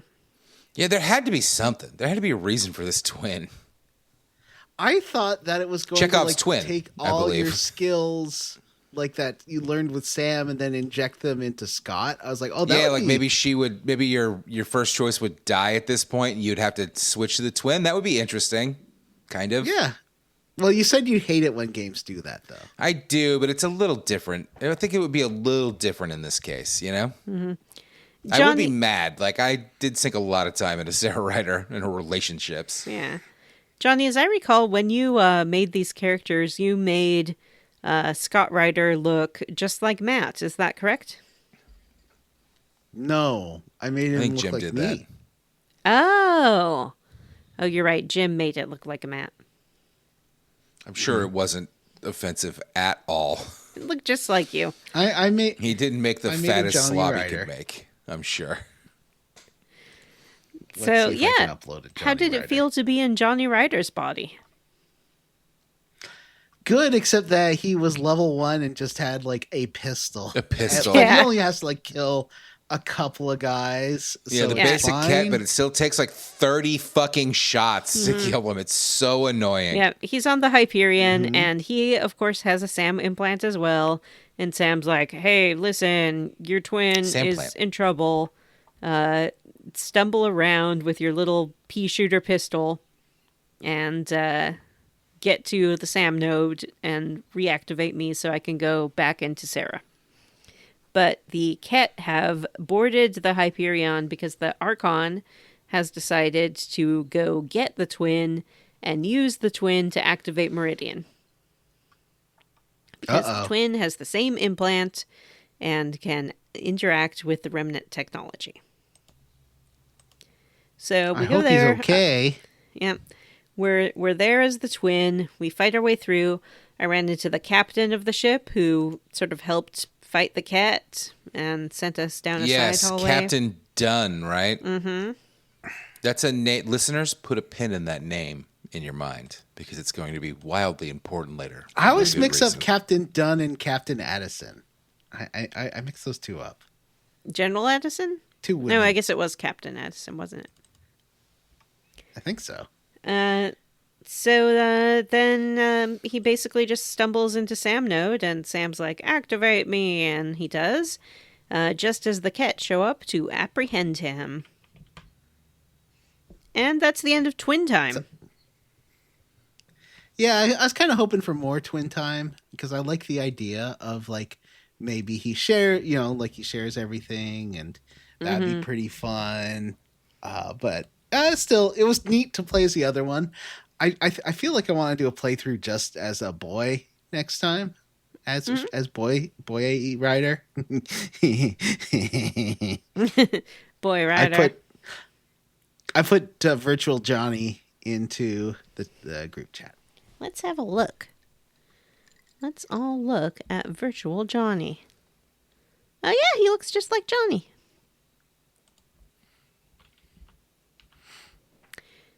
Did you get the space hamster? Yes. Yep, we discussed that like 4 episodes ago. So, Twin Time sorry. is over. Yep. So Sarah Ryder is back on her feet. She interfaces with the door to open it But up. she doesn't have Sam. She doesn't have anymore, 'cause Sam she's cut off anymore. The link. But She she's been gets like a nosebleed. rebooted. So, you know that yep. means she's doing a lot of like mental work. She's doing a whole bunch Well, of 11 anytime. stuff.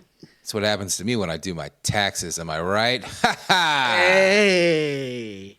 Well, she was trying to like do remnant stuff, and she can still do it, but it does make her nose bleed, which means her like she's working really hard, and you know. It means her brain is hemorrhaging. Yep. I think that's But what it does mean. yeah, I guess she's had Sam long enough and done enough remnant stuff that she has developed the neural pathways to do it without Sam.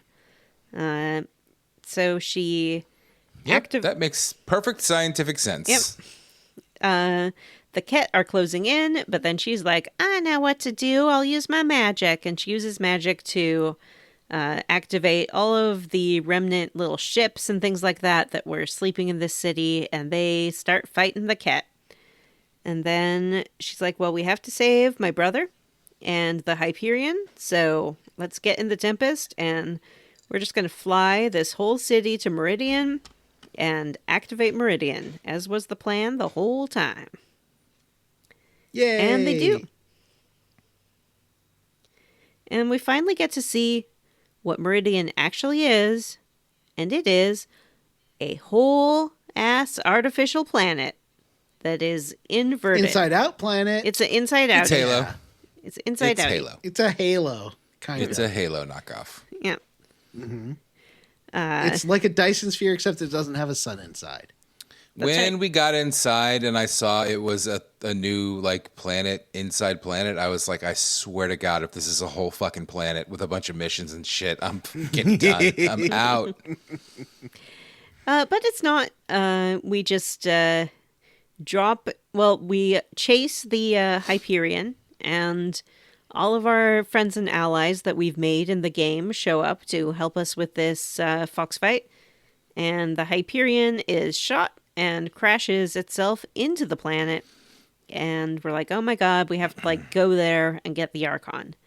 So we launch out in the Nomad and basically just drive the Nomad across this planet. That was pretty fun. It's fun. You just kind of drive. It reminded stuff, me of It reminded me of the end of is it Halo 1 or 2 where you have to? I think it's 2 where you have to escape the Halo on the Warthog. And it's going like da da da da. Yeah, da, da, da. I can't remember if it's 1 or 2, but.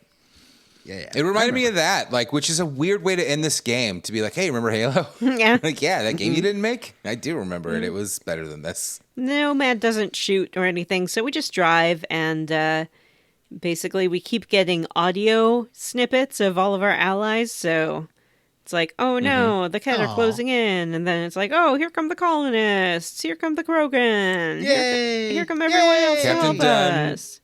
Captain Dunn crashes the ship in a cutscene and dies, and it's, I guess, sad. This character that we, I think, just met for the first time. No, Matt. She's the captain of the Hyperion. You've met her many times. You've met her many Definitely times. not many times. And in my game, she didn't die. Well, she died in mine, and I was like, who Wow. cares? She died in mine as well. How did she not die? How she not die is the You 100% the rest of the game. Before you the Asari Pathfinder Oh, I didn't. is there. I never got the Asari. And she's like, I'm going to use my special shield. And she special shields the cockpit so that Captain Dunn doesn't die. Oh, with me, it's like services like I'm gonna protect the people in cryo. Yeah. Captain Dunn was That makes like... more sense. Yeah, Captain Dunn says, use your special shield on the people in cryo. And she's like, no, I'm using it on you. Interesting. So... Oh. Yeah, she totally died in mine. She didn't But die that's in okay. mine, and I don't think the people in cryo did either, but maybe they did. They didn't in mine. I think everybody died in mine. So with that crashed, we chased the Archon to the Meridian Control. We have to fight through some waves of enemies, and we're sent little special helper friends, depending on our choices in the game. Like those Krogan scouts can show up and help us. Yay! I got so many Krogan scouts. Wow, It was I fun. didn't even They notice were them. Good. Little helper friends. Johnny, didn't you say that if you don't save them, they can show up here as like enemies you have to fight instead? Yes. Yeah. Yeah. That makes sense. I did It's save them, rough. but I don't remember them showing up. But also, But you have, I I think you have was not paying much Solarian attention at this friends point. helping you out here. That in makes that sense. case. So we just go through waves of enemies with our little friends and find where the Archon has Scott. And Scott is like strapped up to a chair. Oh, we also noticed that like some doors are opening that seem to be guiding us the right way. And Sarah Ryder's like, I bet it's Scott. It's my super special twin. He's using his twin power to open doors. This happened in Halo ODST. Wow, I am not Scott familiar was with in Halo so- ODST? No, but the city's like trying to help you get somewhere, so it's like using all the lights and doors to show you where to go in the exact same way. I'm not familiar with Halo, so I didn't realize how Halo coded this all was. Yeah, this mission only really, but yeah, ODST's This good. one was I made think that's after my favorite Microsoft bought BioWare, right? I think so. one. No, Microsoft worked with BioWare for a while, but they never owned them. They released Mass Effect 1 that was partially funded by Microsoft, but EA owns. That's right. It's Oh. I did that. So we make our way through to where the Archon has Scott, and the Archon's like, I have your twin, and I'm gonna get you. And then Sam reactivates in our head and is like, what's up? It's me, Sam. I've been here all along. What up, sluts? Yeah. I'm the Sam inside your heart.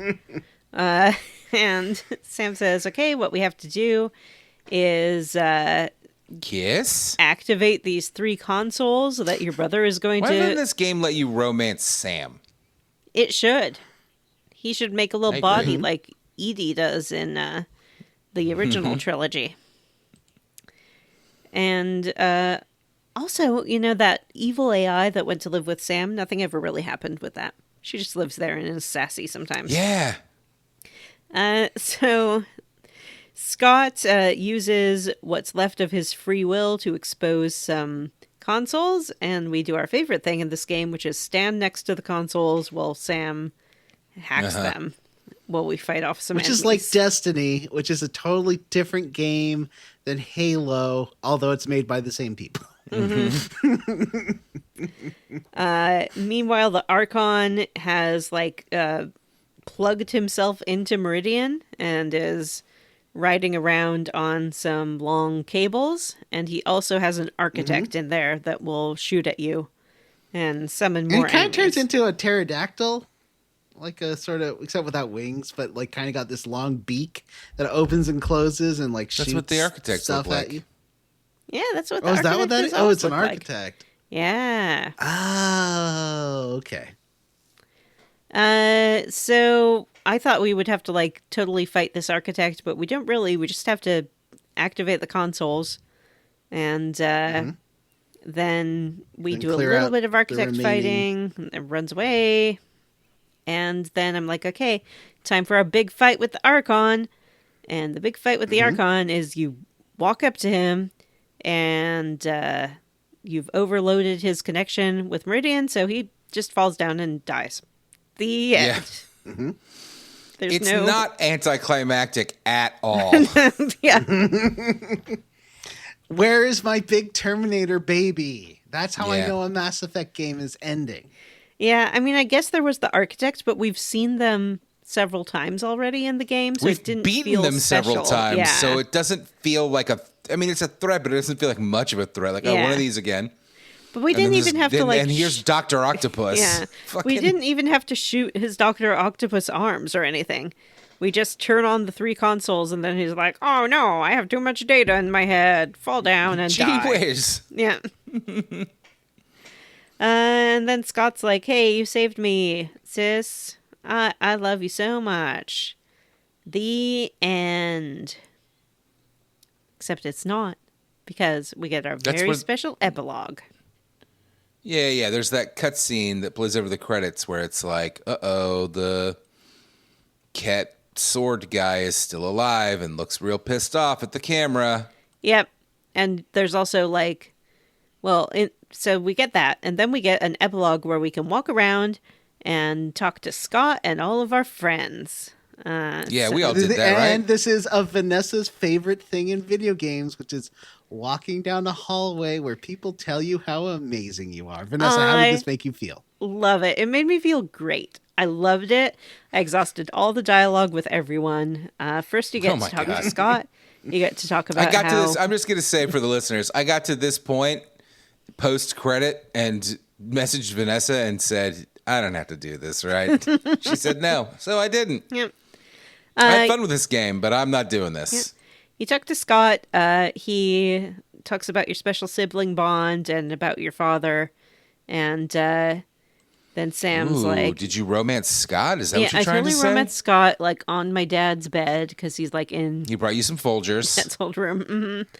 We talked I about was our... thinking the same thing when those two were together. Like, there's a weird vibe between these. Yeah, If about these how... guys have a stepmom, we might have some problems. Well, we do have our mom in cryo. Did we talk about that? We Wait, talked really? about that, right? I No, didn't know she's that. dead. I thought she was dead. No, she's not. Okay, so that's another memory thing. All right, well, I don't fucking care. Moving on. Yeah, it turns out she's No, not dead. I want to hear about it. She's not dead. She never died. Your dad just made that up to prank you. But It's fucking psycho. That is she's Psycho. Yeah, your That guy dad's a sucks. fucking psycho. she is in fact in cryo storage on the Hyperion, and she can't be woken up right now because she still has her terrible disease. But Sam's like, I was created to cure it, and now that we're here, and I'm going to use all of my Sam power to come up with a cure. And you and Scott are like, hooray, our refrigerator mommy is alive in her refrigerator, and we're going to see her again someday. In Andromeda 2. Well, I mean, they're clearly fucking setting it up already. So, Yeah. Yeah. So what's the release Scourge date on and- that? EA? Can we get a? Yeah, any day now, I think. They're working on a Mass kinda Effect Oh, they're working project. on It must another be it. Shepard one. Maybe it's going to be I a hate to Shepard say in that. Andromeda. I hate the idea like of that. Shepard flies to Andromeda and hangs out with the Ryder twins. I don't want any more Shepard. We have to pick a new leader for our sort of new world. We have a choice between the Moshai, I think Kumail Nanjiani, and then the guy who's Oh, I the should have head picked of... Kumail Nanjiani. I picked Morta. Did you? Can you pick yourself? No. I picked the guy who's like the Bullshit. head of the Eos colony. Beckett or something like Oh that? yeah, Anderson, Beckett. Blakely? August Bradley. Bradley. Yeah, Bradley, that's who I yeah. picked. The Moshai was kind of pissed off about it, but whatever. She's pissed off all the time anyway. You can talk to some people who are very excited about a transmission they've picked up. It's the Asar or the Quarian Ark with the Quarians and the Hanar and all of the other Mass Effect species that you didn't get to see. Yay! Yay! It's coming in the DLC, which will be here any day now. Then you get to talk to your friends. Reyes is there because he helped in the space battle. So he's like, I've come, I helped in the space battle. Now the humans all live here on Meridian. It's human planets. And you can be like, yeah, Meridian's for humans. Or you could say we're all going to share Meridian. It's going to be cool. So it gives you one last chance to be racist. Awesome. Yeah, it gives you one last chance to be racist. There are some people dancing, and you can dance with them in a little dance party. But eventually, it's time to make your quiet exit. So you head back towards the Hyperion, and you're just about to slip out unnoticed when your whole crew shows up behind you, and they're like, you weren't going to leave without us, were you? Crossed arms, Womp you know. Nyeh, nyeh. Garbage. And so you all fly off together. And then the game is still not over. You are in space. You can do anything that you missed. And you get a message from Drax being like, please come to the Nexus. I have a surprise in an apartment. Could this be the Drax romance that Johnny's been waiting for? Yay! No. Is it? Is it? Well, he takes you in there and Fuck. he says, come on in. I have something that I really want you to see. I want you Some to take eggs a I want you real to good fertilize. look. There are, in fact, some eggs. He's like, check these out. And it's Kesha's eggs. She has laid a clutch of eggs, and there's going to be new baby Krogan. And he's just showing them to people? Well, he's not. He's just showing them to you because you're his special best friend. Okay. In fact, they talk about how they want to keep them hidden because it's a big deal that there is. I think it's weird when a 200-year-old toad man is best friends with a 20-year-old teenager, basically, you know? That's just me. And then you get one more email saying, please go to Habitat 7. You'll remember Habitat 7. That's the planet that started it all, where our daddy died. Where the vault is broken, so we couldn't terraform it. So we go there.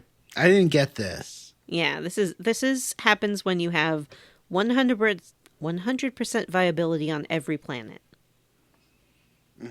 So we go there Like and a dork. look at Habitat 7 through our view finder on the ship. And we see that terraforming has begun not via Vault, but via good old-fashioned Nexus technology. So they're like, it's going to take a long time, but there's something you need to hear. And they open all of the comms across the whole galaxy, all the colonies, and you hear crowds of people cheering. And Kumail Nanjiani says, we want to welcome you to this very special planet, which we are naming Rider 1, after you. And everyone goes, hooray! Hooray for the prettiest space princess! She has her own planet now! It's Rider 1! Yay! Shouldn't it be Rider 2? Rider 1's your dad. No, it's the first planet rider. There's going to be many. But you're not the planet first riders. rider. It's the first planet named Rider. It's Rider 1. I bet there's other planets named Rider. How dare you? And that's the very special, prettiest space princess ending. And I did achieve it because, as you said, I am a nerd. I called you a end. dork, but close enough. We did it! We We did finished it. it! We finished Mass Effect Andromeda. They said we wouldn't do it. They said there's no way. That game sucks and you're all gonna hate it and the podcast will implode. But we did it! Well, not Jim. Yay! But that's because he's got diarrhea! Oh. 75% of us did it. Johnny, now that you have played through Mass Effect Andromeda, are you roundly for or squarely against For the this second game? time. Yeah. I am roundly... I like this game a lot more the second time. I think that I got over being disappointed about the lack of all my favorite aliens, like the no Volus, no Elcor, no Hanar. And the references to, oh, well, that ship's coming sometime, we promise, is really sad. But I feel like they got rid of some of those references. I don't know. I thought I remember more of that in my first playthrough. I wonder if they're like, oh, maybe we should take that out. Maybe I just didn't get those scenes where they talk about all the aliens you want to They see. didn't take time to go back and fucking clean up Yeah, the I don't think so. I think it DLC probably they just, decided not to release. That's for sure. they probably just didn't Fine. This is land. basically abandonware at this point. They don't give a shit. But it plays well. There's some really good story stuff and some fun missions. There's a little bit too much repetition with the vaults and the planets and stuff. Oh, I didn't realize we were in our And I Squarely miss- Against segment. We are. What? Yeah. Yep. That's why I asked him if he was roundly for or squarely against this game. Well, your mic cut out. Oh. Yes, of course. So, but yeah, overall, I think that now I know what to expect, and like the hurt feelings of it not being what I wanted it to be, and also like technically it's better. Although I did have a couple of instances of evil Vanessa's neck, like when she looks all the way around, or where she picks up a drink at the bar. About 50% of the time, if you pick up a drink at the bar, there's nothing, and she's still pretending to drink it. It's very weird. But I didn't have too many bad failures until the final Meridian mission. With I had a lot of weird, buggy stuff happen, like characters sliding around and stuff. I took a lot of video of it. It's great. But yeah, overall, I liked it more than I thought I would playing it through a second time. I think like Mass Effect 3, time has been kind to this because it is a game that they put a lot of effort into, even if it doesn't have the stuff I wanted it to have. I still think what they did do was fine. What about you, Matt? Are you roundly for or squarely against this game? I also am roundly for this game. It's got a lot of problems. And both story, graphics, like I had a lot of issues with controls at times with the platforming style stuff. Obviously, the whole stink of feeling unfinished. It's incredibly janky. Which in some ways to me is kind of fun. I kind of like a janky game, but I also it was also frustrating at times. Like I sent you guys a screenshot a while back of I think it was Kadara, where there was just no ground. It was just invisible ground, and that kept happening to me. There were a lot of problems, but I did sit down on the weekends to play the chunker and find myself really engaged and engrossed by it, and kind of had a hard time turning it off. And I'd blow through the chunker and get far ahead every week or I'd do a ton of side stuff because it is just fun to play. if I was making the game myself, there'd be a lot of changes. I don't love cover-based shooters, but overall, I did enjoy it, and I liked the premise of it being separated from the Mass Effect trilogy a lot. I don't want more Shepard. It's a tough line to walk there because a lot of people do, and I thought that let's make a game about a colony that goes to another galaxy was interesting. The Ket were pretty boring, but at least it was somewhat interesting with the whole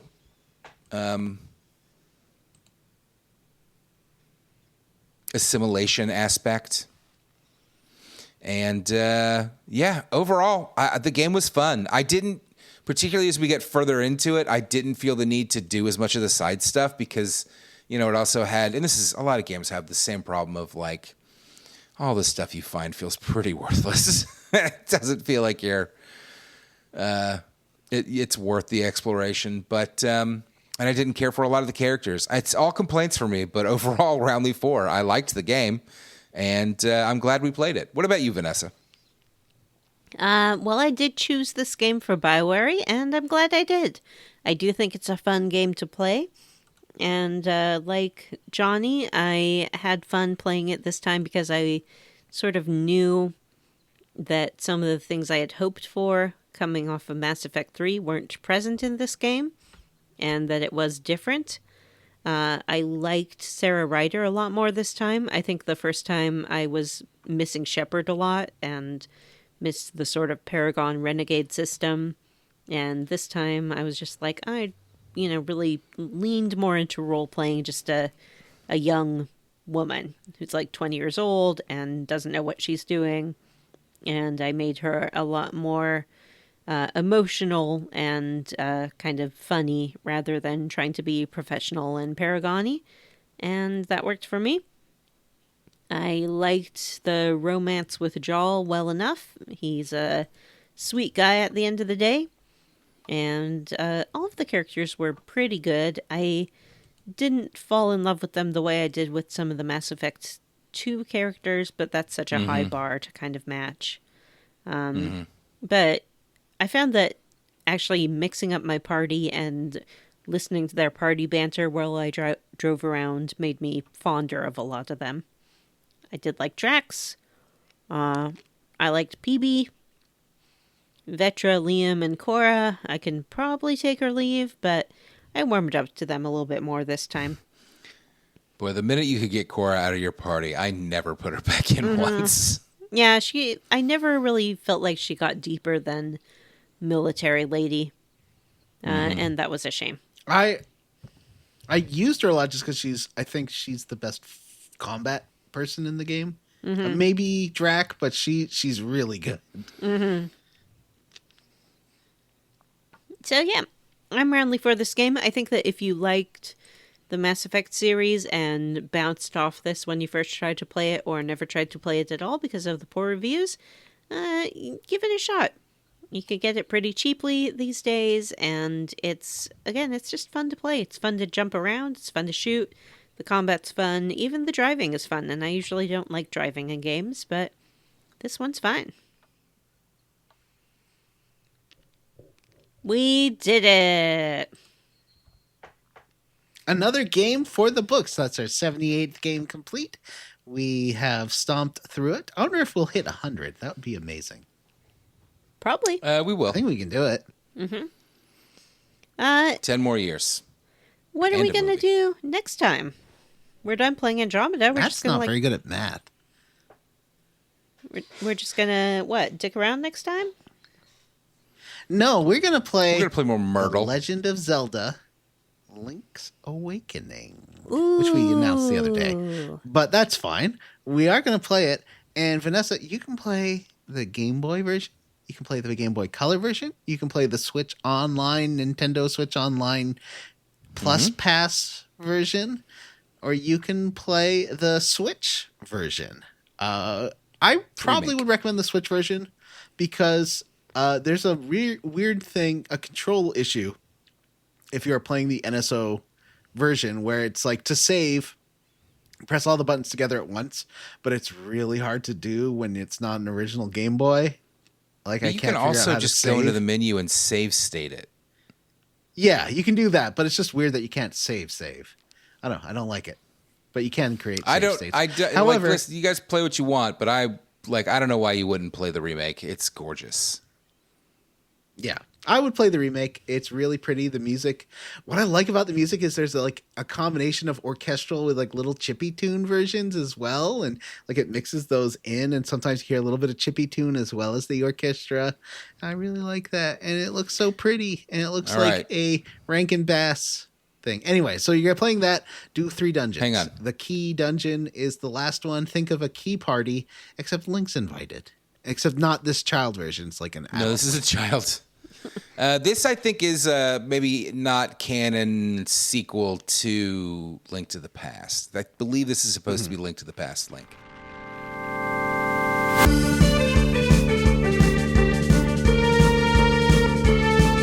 Oh my god, you guys are so boring. Sorry, Matt. What? I spent my day yesterday gambling at a golf game. I want to gamble. How'd that go? We broke even at the end of the night. We were $8 up. But then my buddy that I was paired up with, I mean, it wasn't really paired up with, it's just kind of how we were doing it, decided to bet our other friend that he could not eat a seafood boil for 2 in one sitting for dinner. And then he put on a fucking show. I saw a picture of the It was seafood wild. boil. I saw a picture of the aftermath, and I maintain that he did not eat all of that cocktail sauce, and so that does not count as eating the entire seafood Oh, there were boil. 2 lemon wedges left too, and I kept telling him, I was like, you didn't eat everything, but we gave it to him. So we broke even, I guess, is the moral of that story. It seems like we've He also, segued into Josh- level up. It's true. Matt, how did you level up? I went to a golf tournament. I went to the Players' Championship on Ponte Verde Beach, which is just outside of Jacksonville. We had a suite kind of situation, or like it wasn't a suite, but like I don't know. We had seating, and we had an open bar, and there were multiple buffets, and it was a good, fun time.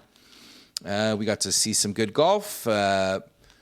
TPC Sawgrass is the name of the course, and it is kind of a famous course for this one hole 17 that is like a little par 3 that has basically they're just driving off of right onto a little island.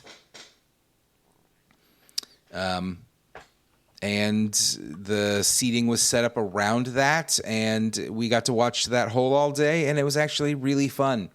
And then, yes, my friends and I were all betting on, it was little stuff. It was like dollar bets on like, this guy's going to hit it in the water.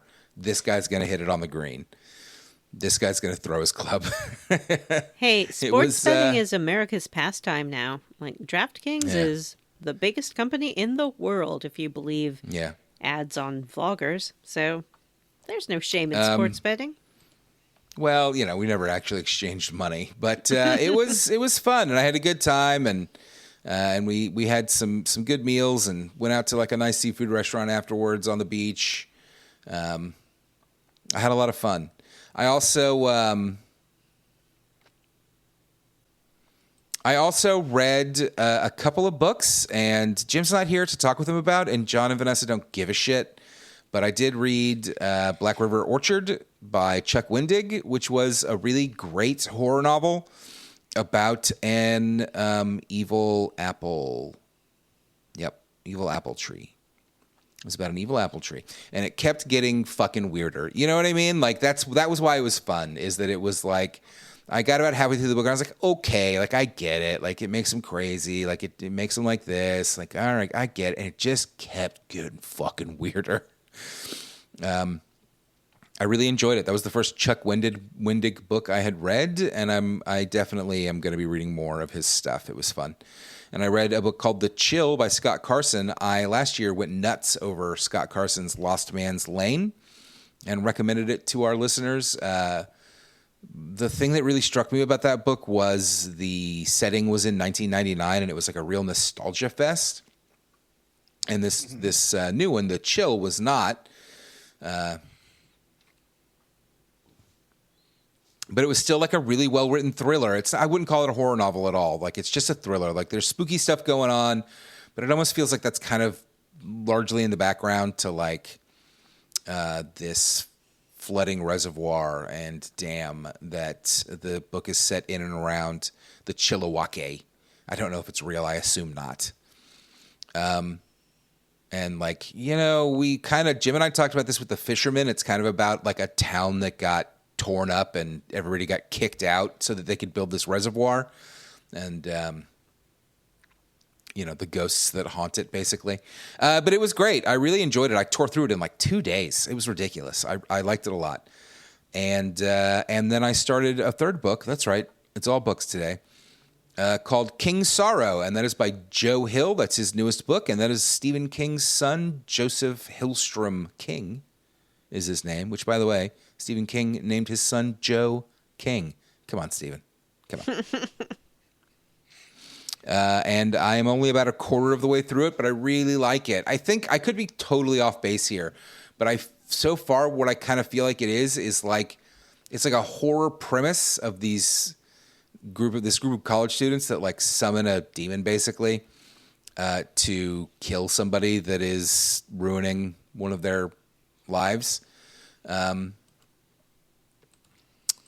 But I'm reading it and I'm kind of questioning, like, is this a horror novel? Because it almost feels like it's a horror premise and then like a deconstruction of that premise and less like an actual straightforward horror story. But like I said, I'm only about a quarter of a way through it. I'm enjoying it very much so far. That's how I leveled up. I haven't watched any movies. I haven't done anything you guys would care about. Golf and books. All right, Johnny, how did you level up? I drove down a logging road, only 5 kilometers because it was starting to get dark, and that's the sort of road where you really want to be able to see what's going on. Because there's like a sheer cliff on one side, and there's lots of there was a windstorm the night before. Of logs? It's like a road for the forest workers, so it's like a forestry service road, but you're allowed to drive on it. It's just not like a maintained paved road. It's a dirt road. And it was really fun. I'd never driven on a road like that before, but I have an SUV and I was like, and good tires. So I was like, I want to try it. And I had fun, Matt. It was really cool. It felt like playing a video game, but it was real. There was one point, actually this was on a winding mountain road before that, where I was driving, you know, like I play a lot of racing games, and I just kind of was in racing game mode for a minute when I was getting up to a curve, and I was like, wait, this is real life. I have to brake right now before I take a curve really fast. So I did that, but yeah, my brain snapped out of it. It was thinking it was a game. I was like, I don't want to take a curve that fast in real life. You posted some pictures from it, and I thought they looked just like your screenshots that you take from your fancy high-definition racing games. I do like my fancy high-definition racing games. And yeah, I had a lot of fun. I want to drag more people out there. It's neat. Like drag race? I'll go further next time. Like drag race them? How did you level up, Vanessa? Thanks for asking. I didn't do very much, to be honest with you. I continue to play Star Wars Outlaws and really enjoy it a lot. I like playing Sabacc, the bullshit mini card game in the game. I like Nyx, the little alien pet sidekick.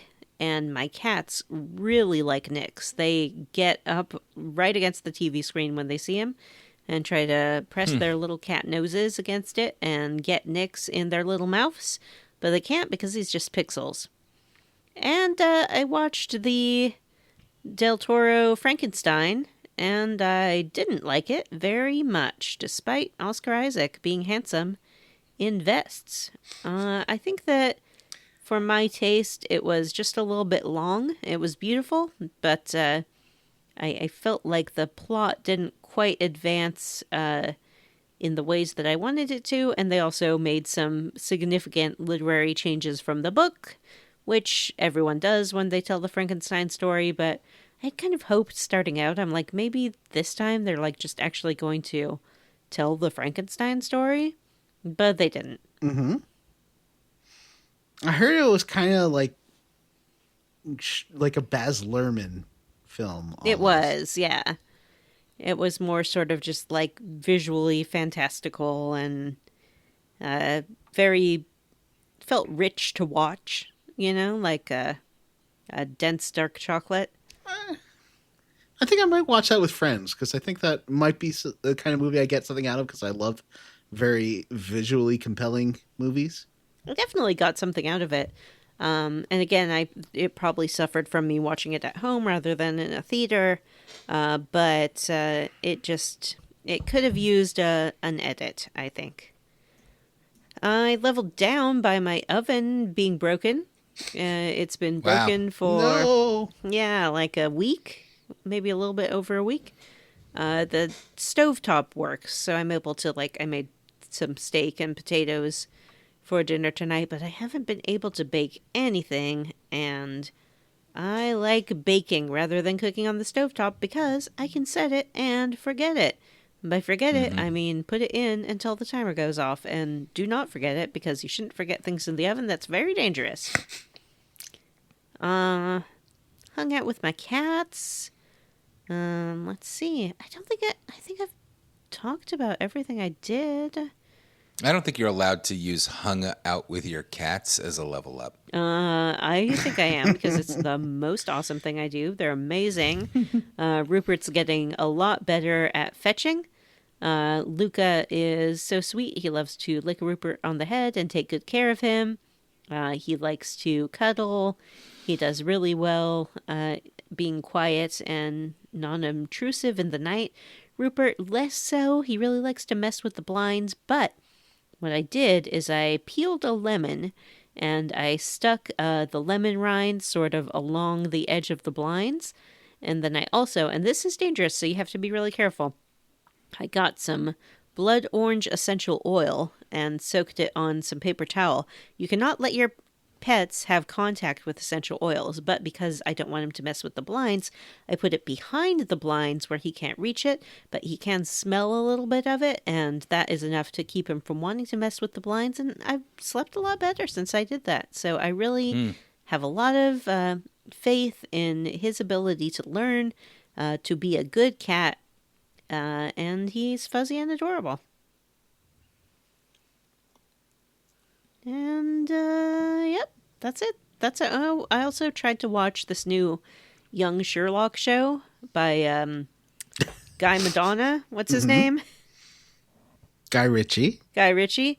It's very Guy Ritchie. Yeah, it was, if you are familiar with Guy Ritchie's work and can imagine what it would be like if he made a show about young Sherlock, that's what you're going to get. It was that. Did he make those Sherlock Holmes movies with Iron Man in them? I think he Is that did. him? Yeah. Yep. Okay. So this is that, but he's young. And it's not And you Robert don't like Downey it. Jr. Or do you Well, like that's it? good. Because if they tried to make 70-year-old Robert Downey Jr. look young, it would be weird. Yeah. It's set at Oxford College, which is kind of cool. If you like that sort of academia aesthetic, and I sure do. But it's might be a little bit too Guy Ritchie for me. I'm sorry to be such a bummer about everything I've been watching, but nothing quite is hidden for me. I'll keep on my search to find something that brings me joy. I know what it's going to be. It's going to be a new series of Taskmaster, but they haven't announced the date yet for its premiere. So that's why I'm in the dark doldrums of viewage, where I have to try to watch other things and fill the big, gaping, empty hole inside me that only Alex And when they Warren can fill. when they announce the date for Taskmaster, do you feel like it's a date that you're going on? Like you feel like you've been invited on a date, even though it's just the date that a show premieres. It feels more like a wedding than a date, I would say, because I Yep, know that that makes I'm sense. committing myself to 5 new people, and we're going to go through a journey like a wedding. together. Yep. And I'm going to become intimate with them, and they will become, the most significant people in my life. And then it will be over, like all marriages are. All right, we got to wrap this thing up because I have to stop sitting in this chair. Please read me an email, Matt. Chris from Mississippi is a huge fan. Hello, everyone. I debated sending this email because I feel like I know you guys and gal, but I am a complete stranger to you. Okay. First of all, Chris, that's completely true. Who the hell are you and why are you emailing us? What's going on here? That's my Matt impression. It was a good impression, except It's not a good impression. It's bad. You should feel bad.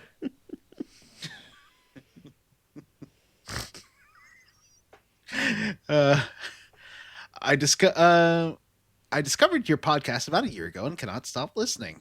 Wow. It takes a year to listen through this podcast. I think it took me 6 months to listen through the Flophouse when I started. That was like a 8-year-old podcast at the time. It's always fun to go and binge a podcast though, because you're like, there's so much. I'm not going to get sick of this ever. Johnny, And then stop sometimes torturing you get Matt sick of and it, read the sometimes- email. I'm Okay, legit about to leave sorry, the call Matt. and fucking go. I don't want to sit Sorry, here anymore. buddy. Like, I don't know what to tell you. You have all made me laugh. You are my number one podcast. I travel for work in the state and listen to all in the car, and then I listen to episodes when I'm home playing games. You all have made me laugh when I'm interested in playing video games again when I never thought I would. Aw. I guess I wanted to say thank you. So thank you from Chris the Stranger. P.S. I have the last 2 weeks made your Wednesday night stream appointment viewing. I'll get Wing Commander. Oh, no. Thank you very much Sorry, for that no. email, Chris. That came in today as we're recording, and it really made my week because I have been in the doldrums, and that just lifted my spirits right up. Wow. You're basically Taskmaster. I'm somebody's taskmaster. You know what? Everybody is somebody's taskmaster. The writer is... Okay. Also, one of my best friends is from Mississippi and wants to know if you live in Brandon or Greenville, which apparently are the only 2 places you can live in Mississippi. Oh. I also ordered Vanessa not to do the accent, in case you're wondering why. Ordered. She's not doing accents. Anyways, let's wrap this up. Patreon. We have Patreon, $5 a month for voting, $3 a month for all the bonus episodes. You should check it out. There's also some annual stuff and stuff. Is there any?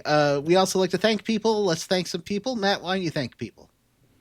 I'd like to thank Sexy Grandma's Retirement Home, Cyril the Wolf, Jaybird, Doom Train, Tracy, the Yorg Queen, Vanessa Bankzant, Tracy, Cyber Emblem, Dr. Fine, Say Everyone's Name, and Eric Garby. I'd like to thank Charles, Schwartz, John Scala, Angel, a dyslexic JRPG hero killed my dog, Wishbone is gay, Andy, Florian Jonas Kramer, Josh Holt, Rachel, and Sean Gonzalez. And I'd like to thank Ron, Keithby Knight, Wash in the Wind, Hi, Amanda Ron. Douglas, Matt Jorgensen, Eric, Josh, friend of DeSoto, Aaron O'Toole, Chad Wilson, and David Shook. And I'd like to thank No Jim. Wait. Send us an email. You know our email address? Oh, you do it. You know our email address at squarerootspodcast@gmail.com. Beeskeet us at squarerootspod.bsky.social or find our channel on Discord. Yep, just Please fine. rate, review, and subscribe. Apple Podcasts, Google, Spotify, Ghana, or wherever you listen to podcasts. Thanks to Stephen Morris for our Square Roots theme. You can find Stephen on YouTube. Links in the show notes for Square Roots. I'm Matthew Van Zant. I'm Johnny Brandon. And I'm Vanessa, and this is my favorite podcast on the Citadel. Bye. Bye. Another BioWare done. We did it.